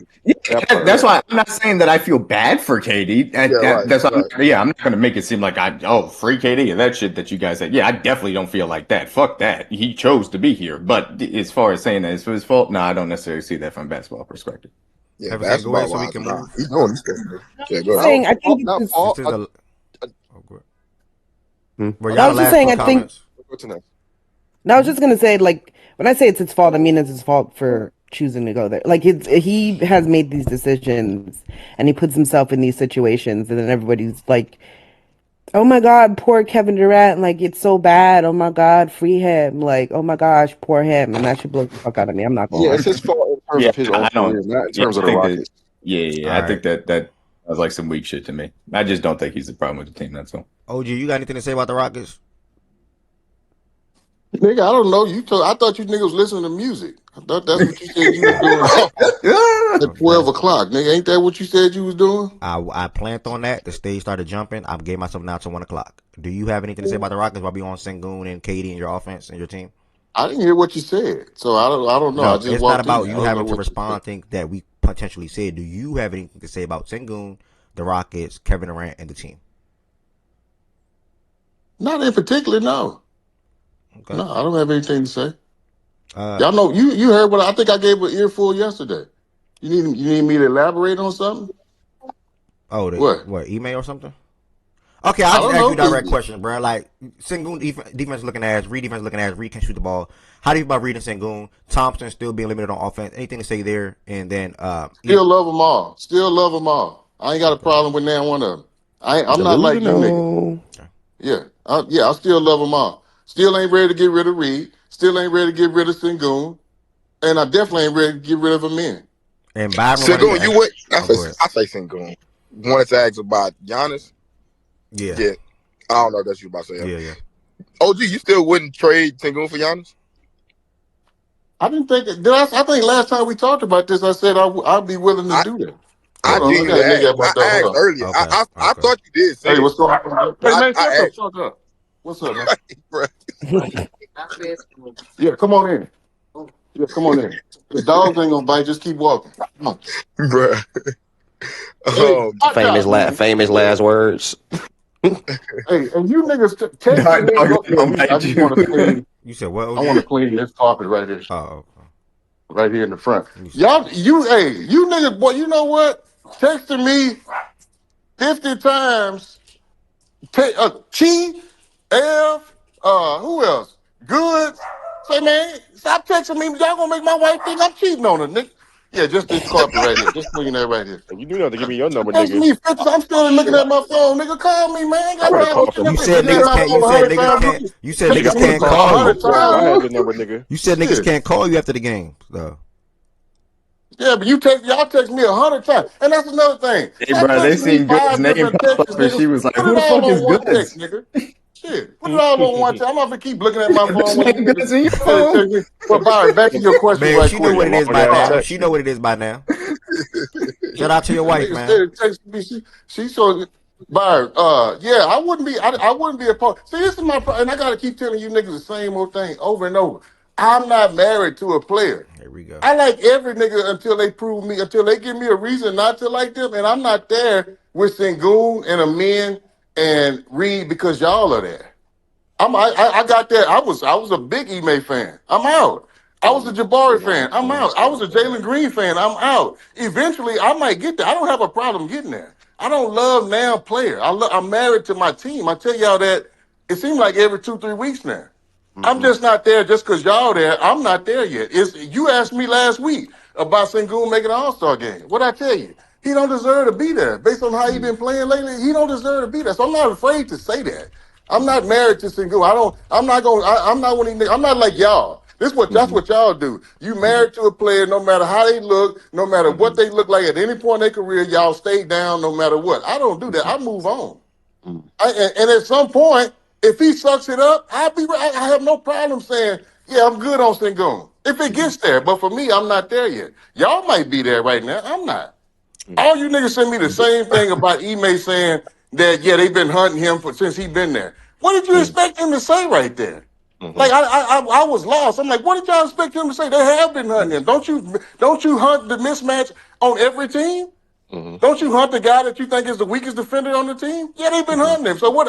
That wasn't a slight to Sengun. That wasn't a slight from Ime about Sengun. He was just saying, yeah, they've been doing that since I got here. So I didn't get why 5 of you niggas sent me the same thing on that. Like what y'all trying to say?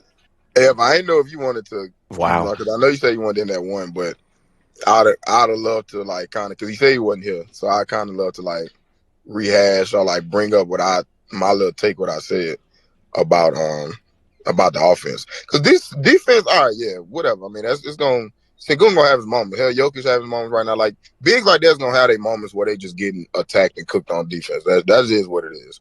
Offensively, for me, is the problem with Sengun. At the end of the day, OG, before you came in here to kind of paraphrase it, in order for the offense to get back to any resemblance of something that looked good, I mean, outside of Steven Adams being out, because you can't change that, because a big part of your offense was offensive rebounds when Steven Adams was healthy. So that's that. You can't. It ain't no coming back from that. Like y'all just cooked in that regard.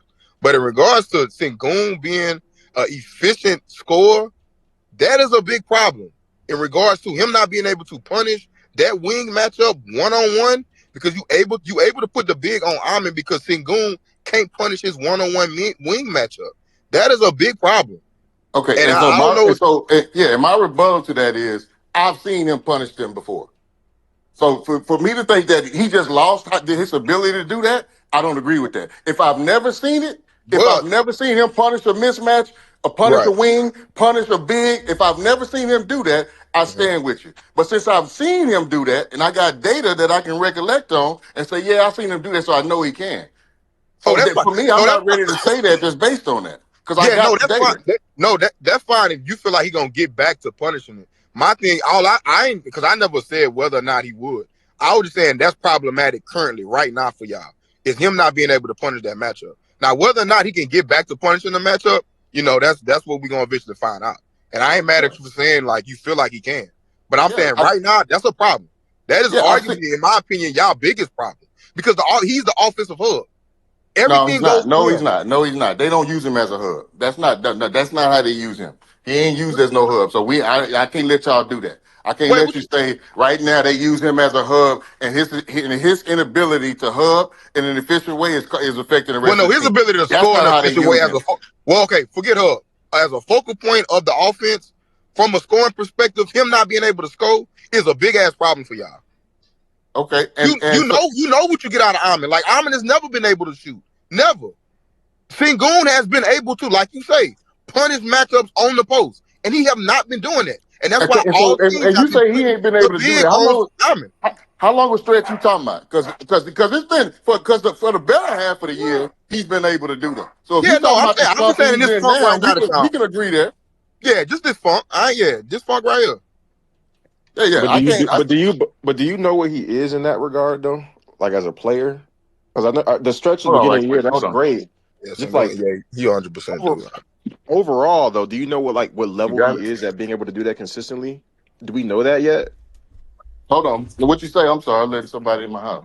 Yeah. Do we know what he is in the NBA as far as level of being able to consistently do that? Do we know that? Like, because it's like, do we have more data in him being a high level at doing that, or being mid to not that good at doing that? Like, which one do we have more data? I've been impressed with the times he's been able to do it, and I've seen him do it in a consistent way. So much so that he if he wasn't doing it consistently, I think the numbers will reflect that, right? And so for me, I think I don't put him as, I think we can all agree. I ain't never said he was the number one on a championship team. I said at best he's a 2 on a championship team. And so with that, I think we look at Wands and we say Wands should be able to get it regardless, in spite, every single night. I think that's fair to say. I don't know if I look at it too. Now he gets it out of 3 out of 4 nights. The slump he's in there, I'm not going to say he's not in the slump, but he gets it done on a normal basis. He's been able to get it done 3 out of 4 nights. I ain't had no issues with what I've seen from him. No issues. I think, and see, again, y'all look at it strictly on the surface. Y'all look at it and say, well, yeah, he just ain't getting it done. Y'all don't look at why, and that's not in an effort to make an excuse. Here, and I know somebody gonna say, well, what about how you feel about Jabari? Let me go ahead and squash that bullshit. The difference is Jabari get butt naked threes. Butt naked, wide open. Nobody near him. And he misses. And that's his job. So that's why I get upset. That's why I get upset about that. What Sengun has to go against from the same regard, from a defensive perspective, ain't the same. It ain't the same. Now, there were situations in that game last night. He was getting good one-on-one match, but everybody can clearly see, and he should punish that. He should, and I've seen him punish that. So that's why I'm not out on that. I've seen him punish that mismatch. Is he punishing them right now today on a consistent basis? It's not. It's not. But am I ready to say, come on, hey, am I ready to say, yeah, I'm out? It's been 10 games and I ain't seen him do it. So yeah, we need to get rid of it. I'm not ready to do it. Y'all ready to do that. I'm not ready to do it. I'm not there yet. Will I get there? I don't know. But today I'm not. And I'm not gonna get there because you niggas is there. And if I'm not gonna get there because a nigga you sent me a tweet on that I don't even know from Adam, that I ain't never had 2 words with, just because he said it, I'm not gonna feel like that. Let me step outside. Nigga clean this carpet again.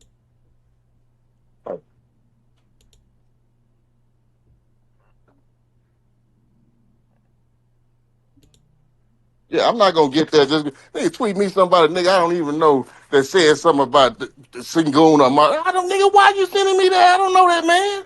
I know that man from Adam. I don't give what you want me to say. Oh, well, he just said it. I guess you're right there. He said it, so I don't give a damn. Nigga got 5,000 likes on some shit. I ain't changing my stance. Nigga, I'm headstrong. I move the way I want to move. Nigga, I'm not very easily influenced. I'm not very easy, and I don't move because another nigga move. I don't move because the masses move. I move because I want to move. What you something, man? Some shit about a nigga saying something about, I don't know, it was something negative. And I guess he wanted me, like, what does that mean to me? Like, what you want me to do with that data? Some tweet. All I did was send what I saw on my timeline, OG. It's not like I went searching for that tweet, man. I didn't go searching for it, OG. I just saw it on my timeline. It was something about Sengun defense. About a KD fan. I think I told you already. A KD fan speaking on Sengun defense said I'm out on Sengun. That's pretty much all it was. And OG said cut him, send him to Turkey. I guess I ought to be out too. Yeah, you said cut him, send him to Turkey. Yeah, you know what? You know how I meant that. Nah, I don't. You know how I meant that. No, I don't. You know how I meant that. If you know how I feel about him, you know my angle on that. You know where I was coming change from. On players every day, like you say, you're not married to him. So I thought they changed on him. Yeah, you know better than that. I'll tell you when it changed. I ain't got no problem telling you when it changed. I thought that shit happened. I have no problem letting you know when it changed. Not bad. I'll be waiting for that. It's probably gonna come. Again, like I said, you just heard me yesterday say. You heard what I was saying about Sengun yesterday, and I hope he don't make me sound stupid. Because I might have been wrong. And I think the day before you was saying how you was talking about how good he was. So you talking about nigga changing his stand. Exactly. Nigga, that's what I'm saying. I hope he make me sound like a fool. That's what I'm saying. Because I think Sengun is good. But Byron said some facts. So what, that he ain't playing good today? All right, man. We'll see. Y'all got OKC on Saturday. No SGA, so we'll see. Him not playing good is a big part of your offensive struggles, is what I'm saying. Don't worry, they're about to win 4 in a row. They schedule sweet coming up, bro. Yeah, for real. And then you gonna be, and that's another reason why I can't talk to you niggas. When he plays well, y'all say that y'all don't say shit, and you got a good reason for why he playing well. But when he plays bad, I got everybody and their mama either texting me, DMing me. Everybody want to know, hey, did you see it? Look, he's playing bad. Look at him. He's playing bad. But when he plays well, boy, you niggas is solid. I mean, Luka played good. Y'all don't say a word. Luka played good 2-way basketball for a month. I didn't hear nothing from you. I never had a problem with Luka. What are you talking about? Oh, okay. All right. Bad. I had a problem with Luka's defense. I said 2-way. I said good on both sides, brother. I said good 2-way basketball for a month. I didn't say offense. Did you text me or DM me? Why should I? I didn't text you, DM you when you brought it up. No, that's what prompted. So I gotta text him. I'm saying, he said it on the body. Oh my god. Okay, brother. I got you, bro. What are you talking about? Why don't you get that? I wasn't even talking about. Respect, bro. I'm talking about the dudes who did text me. They are solid. I pivoted to something else, brother. Hey, I'm not talking about because I didn't text you nothing about Sengun or I mean I ain't got nothing to do with it. What you text me, brother? Let's go. Shout out my brother Miles. Shout out to the Rockets, man. Proctor still got confidence. OG still got confidence in Sengun, Reed, and the Thompson twin as he should. They all 23 or 23 and below, I believe. Obviously, do you agree with Raphael Stone comments? By the way, I'm pretty sure you know what I'm talking about. Yeah, that's what I said. OG last night. You agree with that, OG? What? What did he say? Pretty much, y'all didn't make a move because he felt like the season's lost already because of the injuries. I mean, I'm not. Yeah, I don't know if he should be saying that. I don't know if he should be saying that out loud. Yeah, that's why I said it to you, bro. Yeah, that's what he said. Start checking my DMs. Man, that's crazy. Yeah, he like. Yeah, I don't know if he should say that out loud. I don't agree with saying that type of stuff out loud because then, to me, all you telling the team is shit. Why are we playing now? Why should we go out with max effort in these last 37 then, or however many we got left? Yeah, if y'all feel like the season is just lost, I agree. So he shouldn't have said that. He shouldn't have said that with Ime sitting right next to him. Okay. You shouldn't have said it out loud at all. If that's how you feel, you can keep that in your own mind. You don't have to tell everybody that. Yep, you can feel like that, but you don't have to say it out loud because now, again, the team hears that. And so how should they take that? So what we playing for, Coach? Y'all already said we punting this season. You already said this, y'all don't think we can do nothing this year. So what you keep yelling for? What you so mad about for, nigga? Shit, the season over. We ain't playing for nothing. I ain't gonna lie, that's a fact. I would say the same thing if I was playing on the team. Like, so okay, season over. Fuck, I'm playing hard for. Next game, we had the San Antonio Spurs travel to OG neck of the woods and play the Dallas Mavericks. I only say that because you've been there for the last 20-some years. I know you from Houston, OG. You don't got all the, you know what I'm saying? So they traveled to OG neck of the woods. And this game, it was looking bad. OG, you there? You good?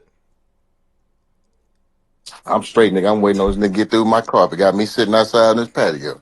Drinking my coffee, nigga. I feel good. You niggas can't say y'all can't harm me, dog. Nobody's trying to harm you. You can't harm a player, nigga. You can't harm an OG, nigga. Oh my god. You can't harm a real nigga.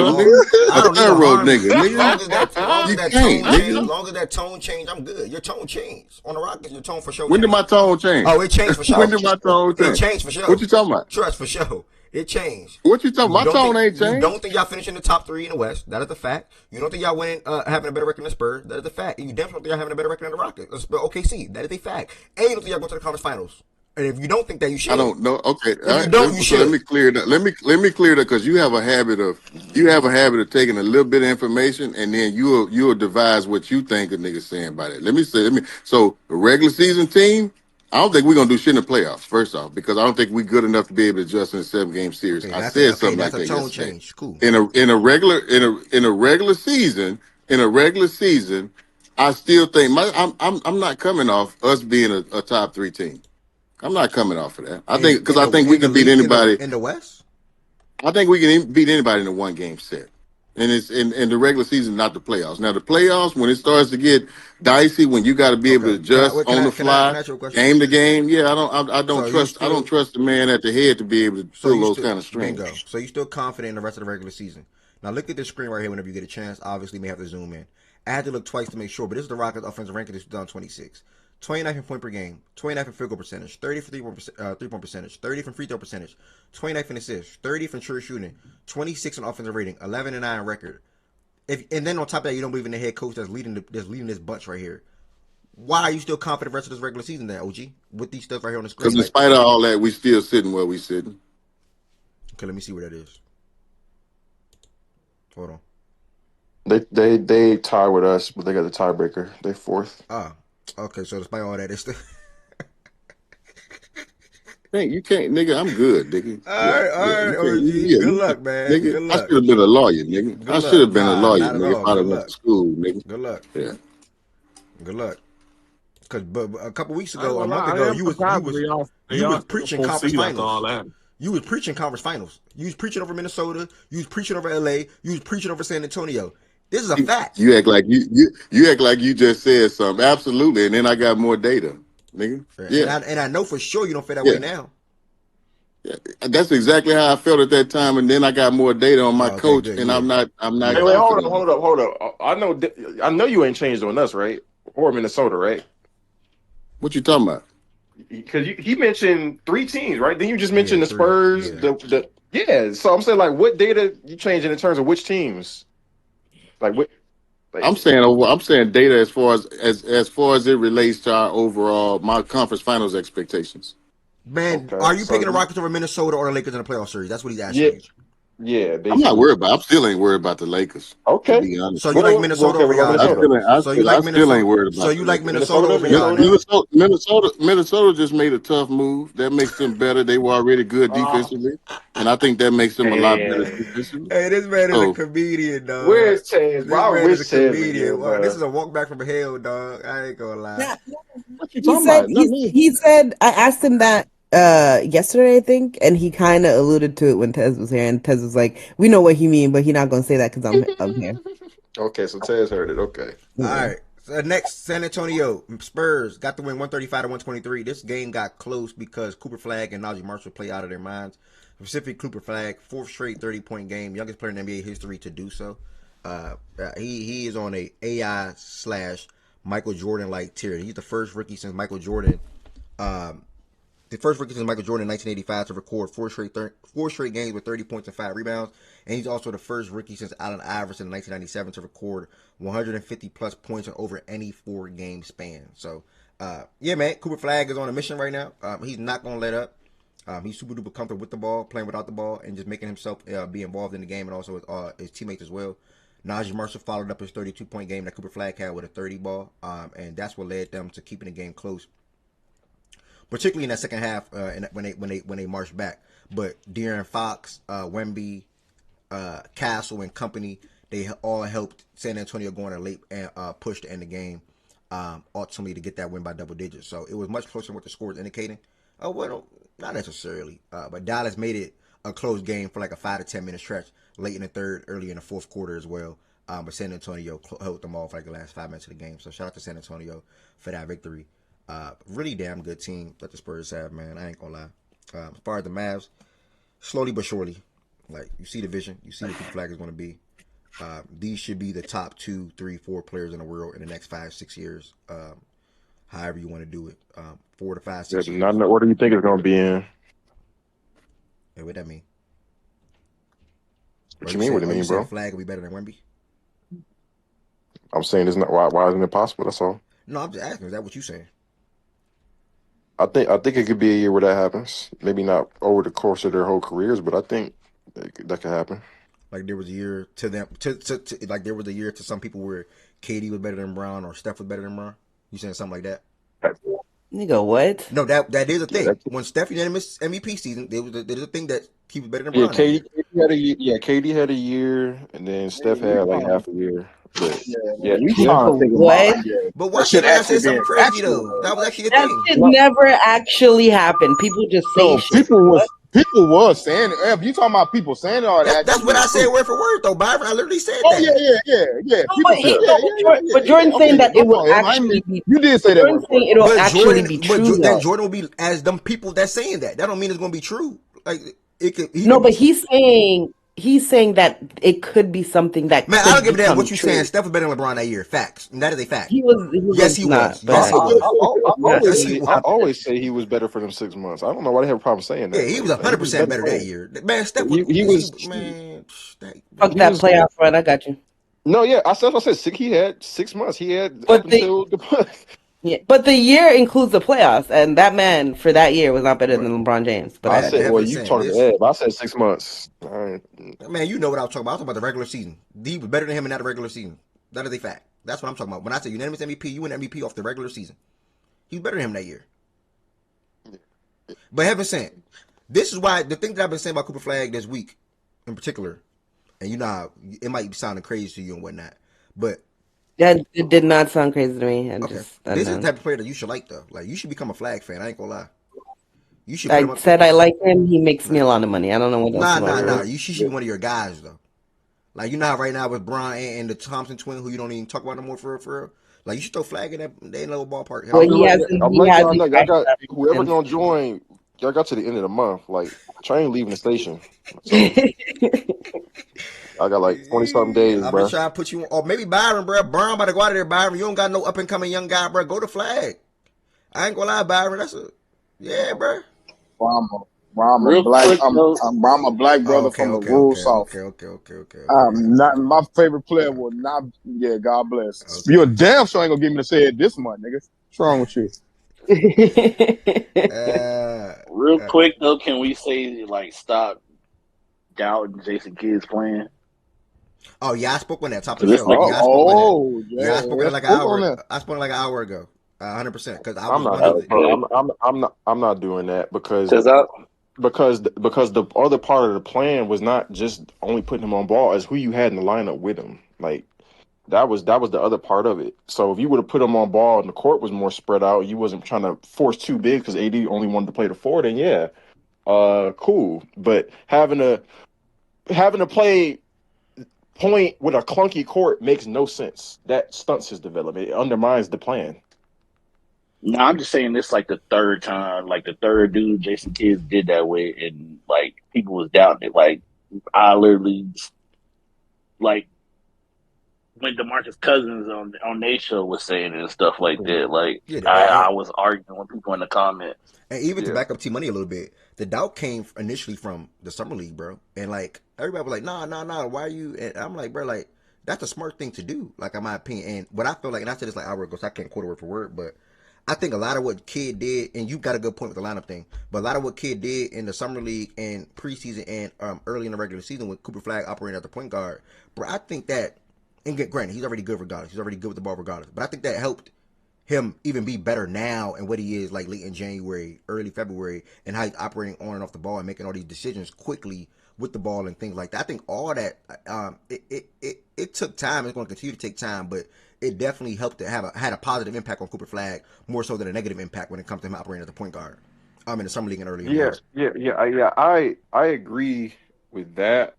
It's just it's hard for me to. It's just similar to like Nico trying to. It's not similar, but it just walk with me for a second. It's not the same, but like it's like Nico trying to take credit for fucking ending up with Cooper Flag in the first place from the standpoint of like, my nigga, the idea of him on ball could have been cool. It's cool, but how good is that idea if you're going to do everything in the infrastructure around it to undermine that idea? I can't give you credit for the idea at that point. You just lucked into some shit. He was just that good. He ended up being that good.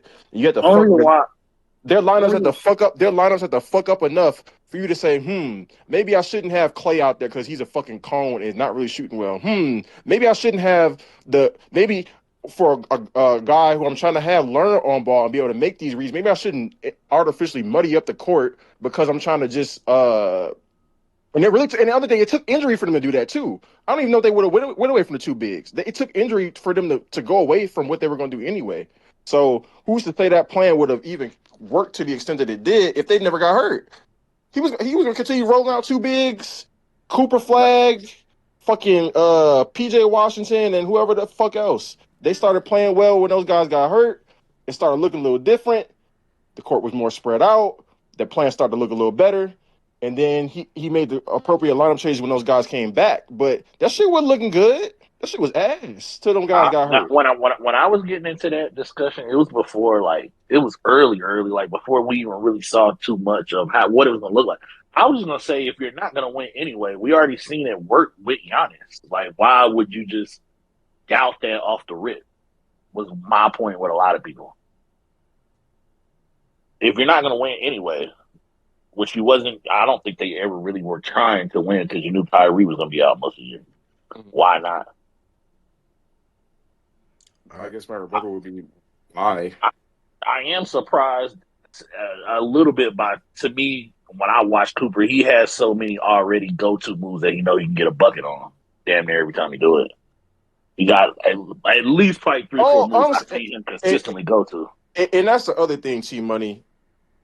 That's the other reason I'm not saying I'm not giving Kidd, because I do think it's helped. So I question the extent, because the nigga's just been this good. Like, hey, somebody camera on. Hey, your camera on. Yo, who the T-Money, your camera? Yeah. Oh, okay. Bro, you can't scare me like that. It wasn't me. Once you said it, I ain't gonna hold you. I'm like, hold on, is that mine? Nah, that just threw me off, bro. I ain't gonna lie. Nah, I ain't know who it was. It threw me off. Thank God I'm just like standing up here in my kitchen, bro, like on some normal shit. Like, you got to be specific, my nigga. Like, we say camera. I pressed it just off the rip of him saying it. Nah, T-Money, it was you. It was on, and then it went off. Then you turned it back on. Then you just turned it off. Why you scary ass niggas worry about your camera being on, nigga? Nah, that's not. Y'all can be on the camera, bro. But I didn't know if it was somebody coming up on some troll stuff, and y'all know like how some people did on playback and stuff like that. Sometimes I ain't wanted to be like that. Like, yeah, so that's all. But y'all can 100% turn that camera on. It's probably even better if y'all got camera on. But obviously y'all on phones and things like that. So. Yeah, I can turn my camera. Yeah, for sure. I mean, half the time I'm in here, I'm walking around. You want to see me pacing around the fucking house? How the hell you gonna say scary and you don't even turn your bald head ass camera on? Wait, why am I talking about bald head? My bad, OG. Let me know that. I'm about to be there in a minute, OG. My bad, OG. Yeah. Watch it. And nigga, you know I turn mine on in a minute, nigga. You already know, nigga. You want to see me, nigga? I'm right here, nigga. Right here, nigga, right there. Make sure you turn your camera at the drop of a mother. Right there, nigga. Right there. You see that, nigga? Yeah, throw that fake ass nigga, right there, nigga. Right there, nigga. I'm throwing it up right now, nigga. Nigga. Oh no! I said like I think people underestimated from a skill perspective how good Cooper was coming into the league too. That's the other thing. Like so to some of these people, and I'm not saying to you or T Money, Ed, but to some of these people, it's like, wow, he was. They have this idea of him not being as skilled, not being as advanced as a passer and shit. And then he gets put on ball, and it's like, wow, look what Jason Kidd did to him. Nah, that's not all the way the case, brother. Part of it is overall, when you get to the NBA level, we know the court is more spread out. We know it's not as clunky just inherently when you get there. So you might some of this shit, especially on ball offensively that he's doing, it's not just because Jason Kidd put him on the ball. He was just that good coming out, and people underestimated that shit. So to them, it's a revelation. To people like me and some others, it's like, nah, he's just good. Y'all just didn't know it. Yeah, I had pointed out, and again, I spoke on this earlier, so I ain't gonna say too much now. But yeah, I pointed out he always the point forward, always will be a point forward in the league. So like, he was always good with the ball in his hands, passing the ball and things like that. High school, college, and now it'd be more highlighted in the pros because of the space that you just pointed to. But I still do think I know you question the extent, rightfully so, by the way. But I do think it helps in some ways, even if it's not. And the way I look at it, when I look at the help aspect of it. Even if it's not him going out there and getting 7 assists, 8 assists, 9 assists, it's about him going out there and being comfortable with the ball, wanting to bring the ball down the court. Because when I watch the summer league and things like that, like he wasn't comfortable yet. But now, he like T Money made a great point. But he got all these counters. He's comfortable right now. He's in a crazy bag right now, and he really feel like. And I said yesterday, he really feel like he can't be fucked with. And he's 19 years old, feeling like that. So the sky's the limit for Cooper Flag, bro. I just wish he would have started the year with fucking. That's what I'm saying. He's coming now knowing this move I can score off this. Yeah, I just wish he would have started with before D'Lo was asked for them, like D'Lo next to him, then Christie next, and then Christie out there as a spacer, and like just a better lineup. That's my main gripe is the lineup he started it with. As I do, yeah, and as soon as next year, like, and I might be here with it, like. And I would have never thought this coming into the year because I know what type of player that he is. He's not a guy that's going to go out there and be like a try to score 30 or 35 or whatever the case may be. But as soon as next year, even with Kyrie, that might start the streak of him averaging 25 more points per game. Like, he's at 20 right now. I think next year is going to start he's going to go on a run like KD and not like these guys at the level, but KD, Bron, and them, how they went on a crazy streak of 25 or more. I think next year might start Cooper Flag streak of 25 more for the rest of his career. I just think he's just that good. Like, whatever team he's on, he's always going to be a top 2 scorer in that team, regardless. No matter what team he's on, he's always going to be top 2. And he's going to have to score the ball. Not have to, or he's just going to be that good to where he just scores the ball effortlessly. So, and I told some people before he got drafted that 3 ball gonna be better than y'all think. That shot is there. Just give him another year. It's already kind of there. That shit. The sky's the limit, bro. And that's why I said on Monday, bro. If Mavs fans are still mad about the Luka shit, bro, who cares, bro? You got Cooper Flag now, bro. Like, whatever excitement Luka brought, Cooper Flag is going to bring that too and then some. And the kid is 19. So just learn to love him all over again like the way you love Luka. And the difference is he's going to be there for a while too. So, and he's not going to get traded. So, unless he requests a trade. So shout out to the Mavericks, shout out to the Spurs. Do y'all see that? How do y'all feel about that? They making a thing out of that whole little Wemby. What you about to say? No. Oh yeah. I'm about to say no glaze, bro. But shout out to you for that, man. Every somebody that's a Luka fan like you, to be able to continuously say that because you just said that a few times on the show. Shout out to you, like I think I'm about to move back to Dallas, bro. Like, I ain't gonna lie, bro. He a Duke guy that I can fuck with. I ain't gonna lie, he a Duke guy. Hey, I didn't sell my crib yet. Chill. Damn, I didn't sell my crib yet. Chill. Taz, you going for that though? Luka still got a house in Dallas. Why my house not in Dallas still? My house is still there. I didn't sell it yet. It's still there, bro. Just chill. You niggas ought to be ashamed of some of the shit y'all do. But yeah, go ahead on. Carry on, man. Carry on. I ain't gonna lie. I don't know if you got the room to say that. Right message, wrong messenger, though. Right message, wrong messenger. Like, you living in Dallas, you probably drive past your team stadium every day, and you chose to change your team after 20 plus years. Right message, wrong messenger, OG. Matter of fact, let me change my profile picture here. OG probably can just chill, game OG. for me, bro. But nah, yeah, bye. What'd you say? My phone was breaking up. I said you probably drive past your team stadium every day, and after 20 plus years, you change your team. Right message, wrong messenger. Oh, there we go with this. Yeah, you're talking too loud. You're talking too loud to my nigga, bro. All right, lower your tone. That'll never go nowhere, Byron. All right, he lightweight, Nah, but I mean everything I'm saying about Dallas and Flag, man. I really do, man. I'm super duper happy for them. Unfortunately, they traded my guy, but I'm over it now. Like, it is what it is, and they should be over it too. They got Cooper Flag, so it is what it is. The Spurs are continuing to play Carter Bryant more minutes. That is going to be really good, man. Continue to develop, continue to get better. It comes to reps, so I'm happy for him. Dylan Harper played a cool little 19 minutes. Next game, to finish off real quick. Again, good comeback win for the Warriors over the Suns. They were down 92-79, I think, with 8 minutes to go. Yeah, they went on a 20-6 run or something like that. 22-5 or something. Yeah, that shit was insane. I'm not gonna lie. We know Steph. It was. GP2 helped. Al helped. Pat Spencer led the way with 20. D'Anthony Melton had the last layup. They played good. Who was locking up Dylan Brooks? Was that Melton? Who was that locking up Dylan Brooks? Was that GP2 or Melton? I can't remember which one it was. I was locking up Dylan Brooks on the perimeter. I can't remember either. Yeah, I love it though. He was getting clamped. Hey man, there's something about that Pat. What's his name? Pat Spencer. Pat Spencer. Yeah, both of the Spencer bros.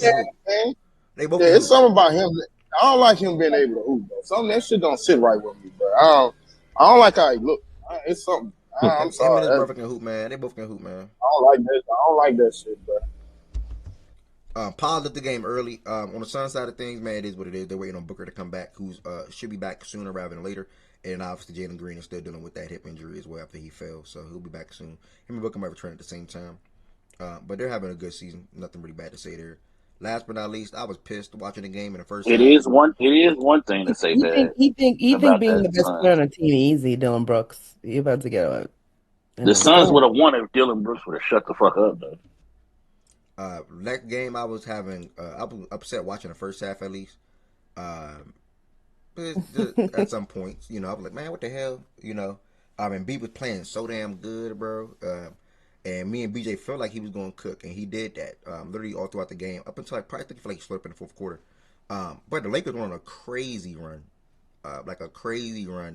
to close out the third quarter and the rest of the game for the most part. And a lot of that to do to Austin Reeves. So I'll have the Laker brothers speak on the game because I sort of kind of cut it at halftime, and then Luka said they said Luka not come back. I'm like, oh yeah, I'm cool.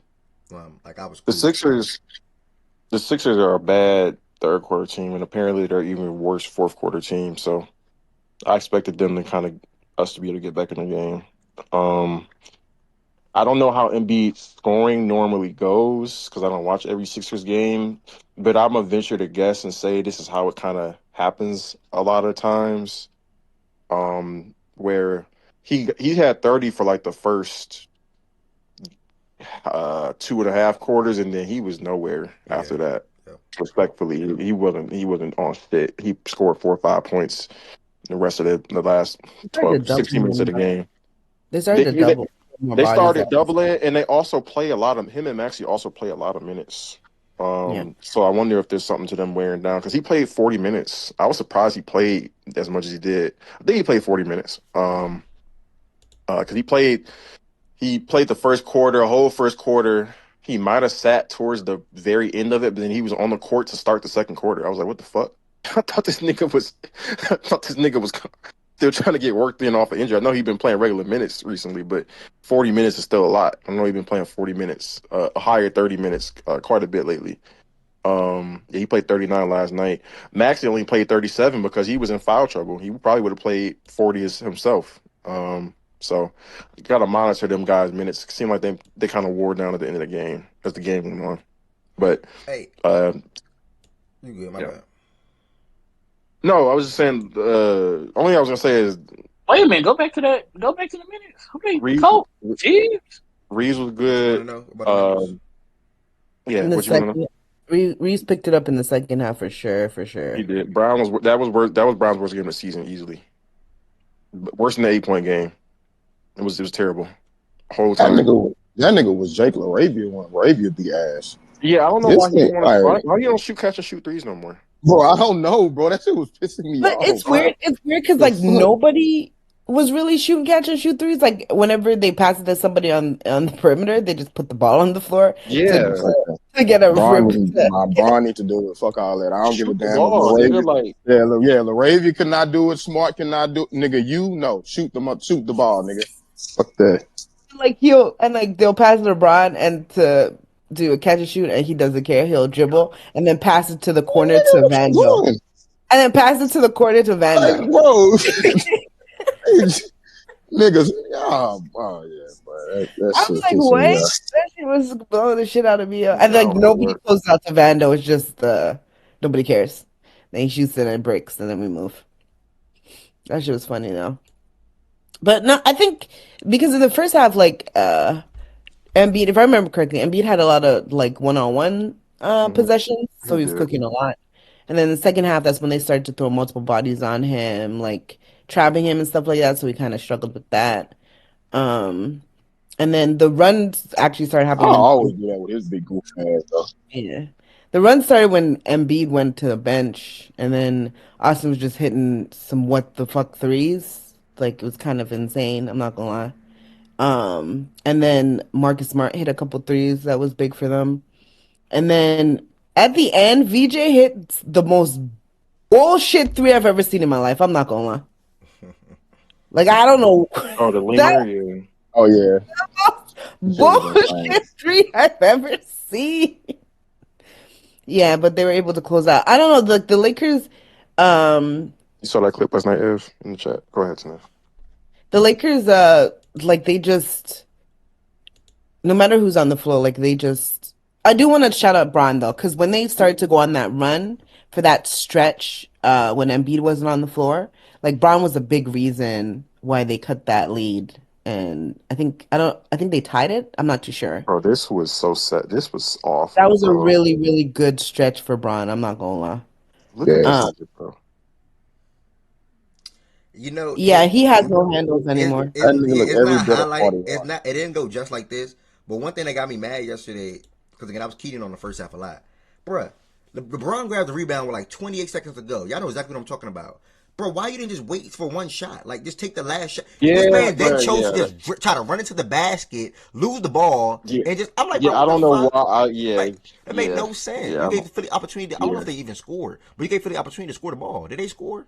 Yeah, I can't remember if they scored or not, but I know exactly what you're talking about. I'm like, bro, what the hell, bro? Like, he was tweaking, but then you showed. I don't like, and that. I don't know how his handles are significantly worse. Like I don't think it's the handle. I don't think it's the handle. I mean, obviously he ends up fumbling the ball. I think it's the decision making. Like he get caught in between. Like he just out there trying to like. Am I gonna? Nah, he pushes the ball too much though. Like when he driving and stuff like his handles kind of cooked. I'm not gonna lie. I think that comes from not being decisive. Like he be looking to, am I gonna shoot the midi? Am I gonna go to the rim? Am I gonna pass? I don't see him a lot of times when he just like is set on his move, lose the ball. It's when but it's when he like indecisive. Like he had at the end of the quarter last night. I can't remember which quarter it was. The nigga had the ball for I don't know how many seconds off of a rebound. I think it was like 8 or 9 seconds left. The nigga for no reason drifts himself into the corner and shoots a leaner three falling on the bounds. Like my nigga, what are you doing? Like it's 1-on-1. Like what are you doing? Like shit like that. No.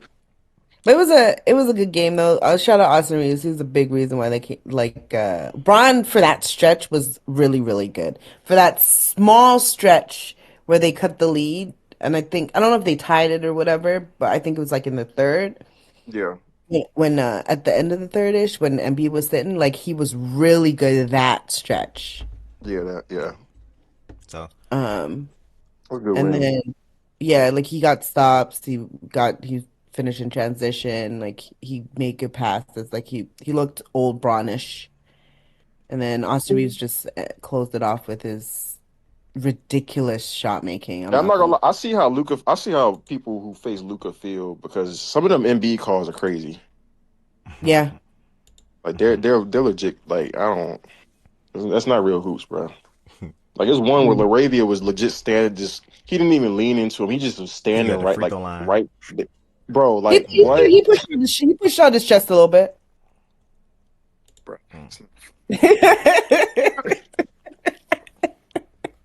Shout out to the Lakers. Shout out to the Lakers while Henderson's laughing her ass off for that win yesterday. They moved to 31-19 on the year, and obviously, like I said, they're in the thick of things. It's tight between 4 through. If anybody knows, what are they in close game? Because they seem to pull them out. It's like 17-2 or some shit. Yeah, they're really good in the end stretch of games. I'm not gonna lie, it's really impressive. Right, go ahead, Ev. No, you're good. Thank you for that. Also, yeah, let me flash some of these things. I know I went through all the teams and the trade deadline and things like that. Henderson took some time out of her day yesterday also to send me some things real quick just to wrap up and let y'all know who's available at the moment. Obviously, Mike Conley is going back to Minnesota, so you can take him off of this list. But just players that's out there. You have Cam Thomas, Lonzo Ball, Chris Paul, Pat Connaughton, Niang, Haywood Highsmith, Eric Gordon, Chris Boucher, Isaac Jones, and Nigel Hayes Davis. So these are all players who have been waived and or featured in the buyout market, and they'll if to be eligible for the playoffs, they'll have up until now, until like March 1st, to be able to agree to a deal with someone. Hold on. I feel really good if we get Highsmith. I feel really good. Really good with that first round exit. I got you. Nah, I think that's would be someone. If he's healthy, I think that would be pretty good. I'd be down. Another thing. It's also Pat Connaughton. Another thing to throw out there real quick. The trade deadline ended yesterday, obviously, with 3 teams over the first or second apron. That's the Knicks, the Cavs, and the Warriors. The above teams are not allowed to sign a player that has been waived that had a pre-existing salary of $14.1 million or more, and I don't think that's nobody, so that doesn't matter. That's available right now. Lonzo was everybody was below that, so that doesn't really matter. And let me see what's the more thing. I'm not addressing that clown, Giannis. Lonzo to the Hornets for the vibe. He never requested a trade. Yeah, I'm not addressing. You know what I'm saying? It is what it is. All the moves. It is all list all the moves there that we sort of counted out. I remember. I thought you'd want that for why don't say nobody to the Heat? They were my biggest loser, brother. Trust, they my biggest loser to deadline. I was just terrible mismanagement. The Heat are they sad. Pat stuck in his ways, man. Bro, they put you should have sent him. I know you said it to 11-10. You should have sent him the list of stars that the Heat have tried for and missed out on in the past 6 years. But it won't bother him because he doesn't care about that team anymore. That's why I didn't send it to him. That's tight shit. You want me to send? I can send it to him right now. Hold on. You're fine. Yeah, send it. Fine. You didn't care to send me. I'm not no leftovers. You didn't care to send it to me when you first saw it. Don't send it to me now. Okay, that's why I didn't think it'd bother you, so I didn't send it. Hold on. Yeah, she wanted to send it to her. Oh yeah, it's not. Yeah, I wanted to send it to her. LaMarcus Aldridge, Kevin Durant, Gordon Hayward, Damian Lillard, Bradley Beal. They're gonna throw that in there too. Some of these are like twice though. KD, DeMar DeRozan, Donovan Mitchell. Yeah, I know it all. It's you almost got you missing one. I think. Giannis, I think you missing one. One more. I'm gonna send it right now to you. Hold on. I think you're missing one unless you already said it. Check your messages. Let me see if I can see the name that I'm missing. James Harden, Kyrie Irving, I think too is in the mix of that. I was thinking about Russ. Twice. Damn. Yeah, wasn't James damn near posting? Oh, they did say Kyrie too. Yeah, I say majority. What a list. Yeah. So with disappointing, we're disgusting. Yeah, I said Dame. I said, wasn't that him that was tweeting like he was going to Miami? Nah, Dame wasn't tweeting. That's the one. Which I do have. Which one of those? Wait, when was the Kyrie thing? Kyrie, you guys were trying to trade for Kyrie in 2017. Right before he left Brooklyn, we had some things. I don't know about 2017. I can't recall that one. That's not. Okay. Yeah. Right. I didn't remember that because I didn't know that you guys were in the hunt even in 2022. 2017 would have been what? You got traded to Boston? Or that's before that was the Boston one. That's that was the Boston one. I didn't remember that you guys were in the hunt in either one of those years. You said which one? What though, Jordan? Which one of these did you like? Two questions. Which one of these did you? And it might be the same answer. Which one of these did you want to happen the most, and which one of these did you think was going to happen the most? I wanted Donovan Mitchell to happen the most, and I thought Damian Lillard was going to happen the most. Because it's just always like anytime someone comes out and say, "Yeah, this is my preferred destination," more than likely it's always typically that team. Like that was Joe was just petty with Dame, and I gotta respect it. You know, I'm not really mad at him. He's being an owner. You know what I'm saying? So I mean, he made the right decision, and I thought Dame was definitely coming too. So especially I thought Dame was a lot to the Heat. I ain't gonna lie, I thought he was a lot. So did I. I thought D Mitch would have been so cold. Oh my! I wanted D Mitch bad though. Like that's the one I really wanted. Like I wanted D Mitch bad. Like bad. So it is what it is. It's time, y'all. It is now New Music Fridays. We're gonna go ahead and get into this music. We're gonna play one song from LMA new album, one song from y'all don't listen to him, but Hunter new album, literally one, and then we're gonna play the whole entire J. Cole. So I'll play the intro on both of those joints. You said what happened, Seth? So that's it for me. Y'all have a great weekend. See you on Super Bowl. Listen to music. See you on Super Bowl Sunday. Haven't since you don't listen to music. I'm going to do a whole thing on Sunday. Y'all not gonna see me. Super Bowl but Sunday? It was fun. On Super Bowl Sunday? Yeah. Oh, okay. You have a Super Bowl party? Yeah. But this was fun, guys. I hope you guys enjoy your music and stuff More like details that. than I thought I was gonna get. Yeah, I feel she don't want to leave us. All right, thank you. What did you say? That's it. Thank you. I say you hockey upset because you don't want to leave us. So she will be over there. She's gonna pop in for sure. Even if it's for 2 minutes, she'll pop in. Yeah, I'm going to do this in a sports watch party. So that means you do not have to be on the stage to listen. You do not have to be on the stage to listen. You can be in the audience. I'm going to go to the sports watch party, y'all. So go to the sports watch party. I'm just going to title it probably something different. Thank y'all for all the support today, y'all. I enjoyed the hell out of this week inside of Facts and Stats. It was amazing. Peace, blessings, and love. If you want to come to the Discord for the new music, come now. We're going to go to the sports watch party live in the Facts and Stats Discord. The Discord link is in the description on YouTube, and I'm going to put it right there in the chat right now on Twitch. Peace, blessings, and love, and I'll see y'all in Discord. Everybody listen to music for the next 2 hours.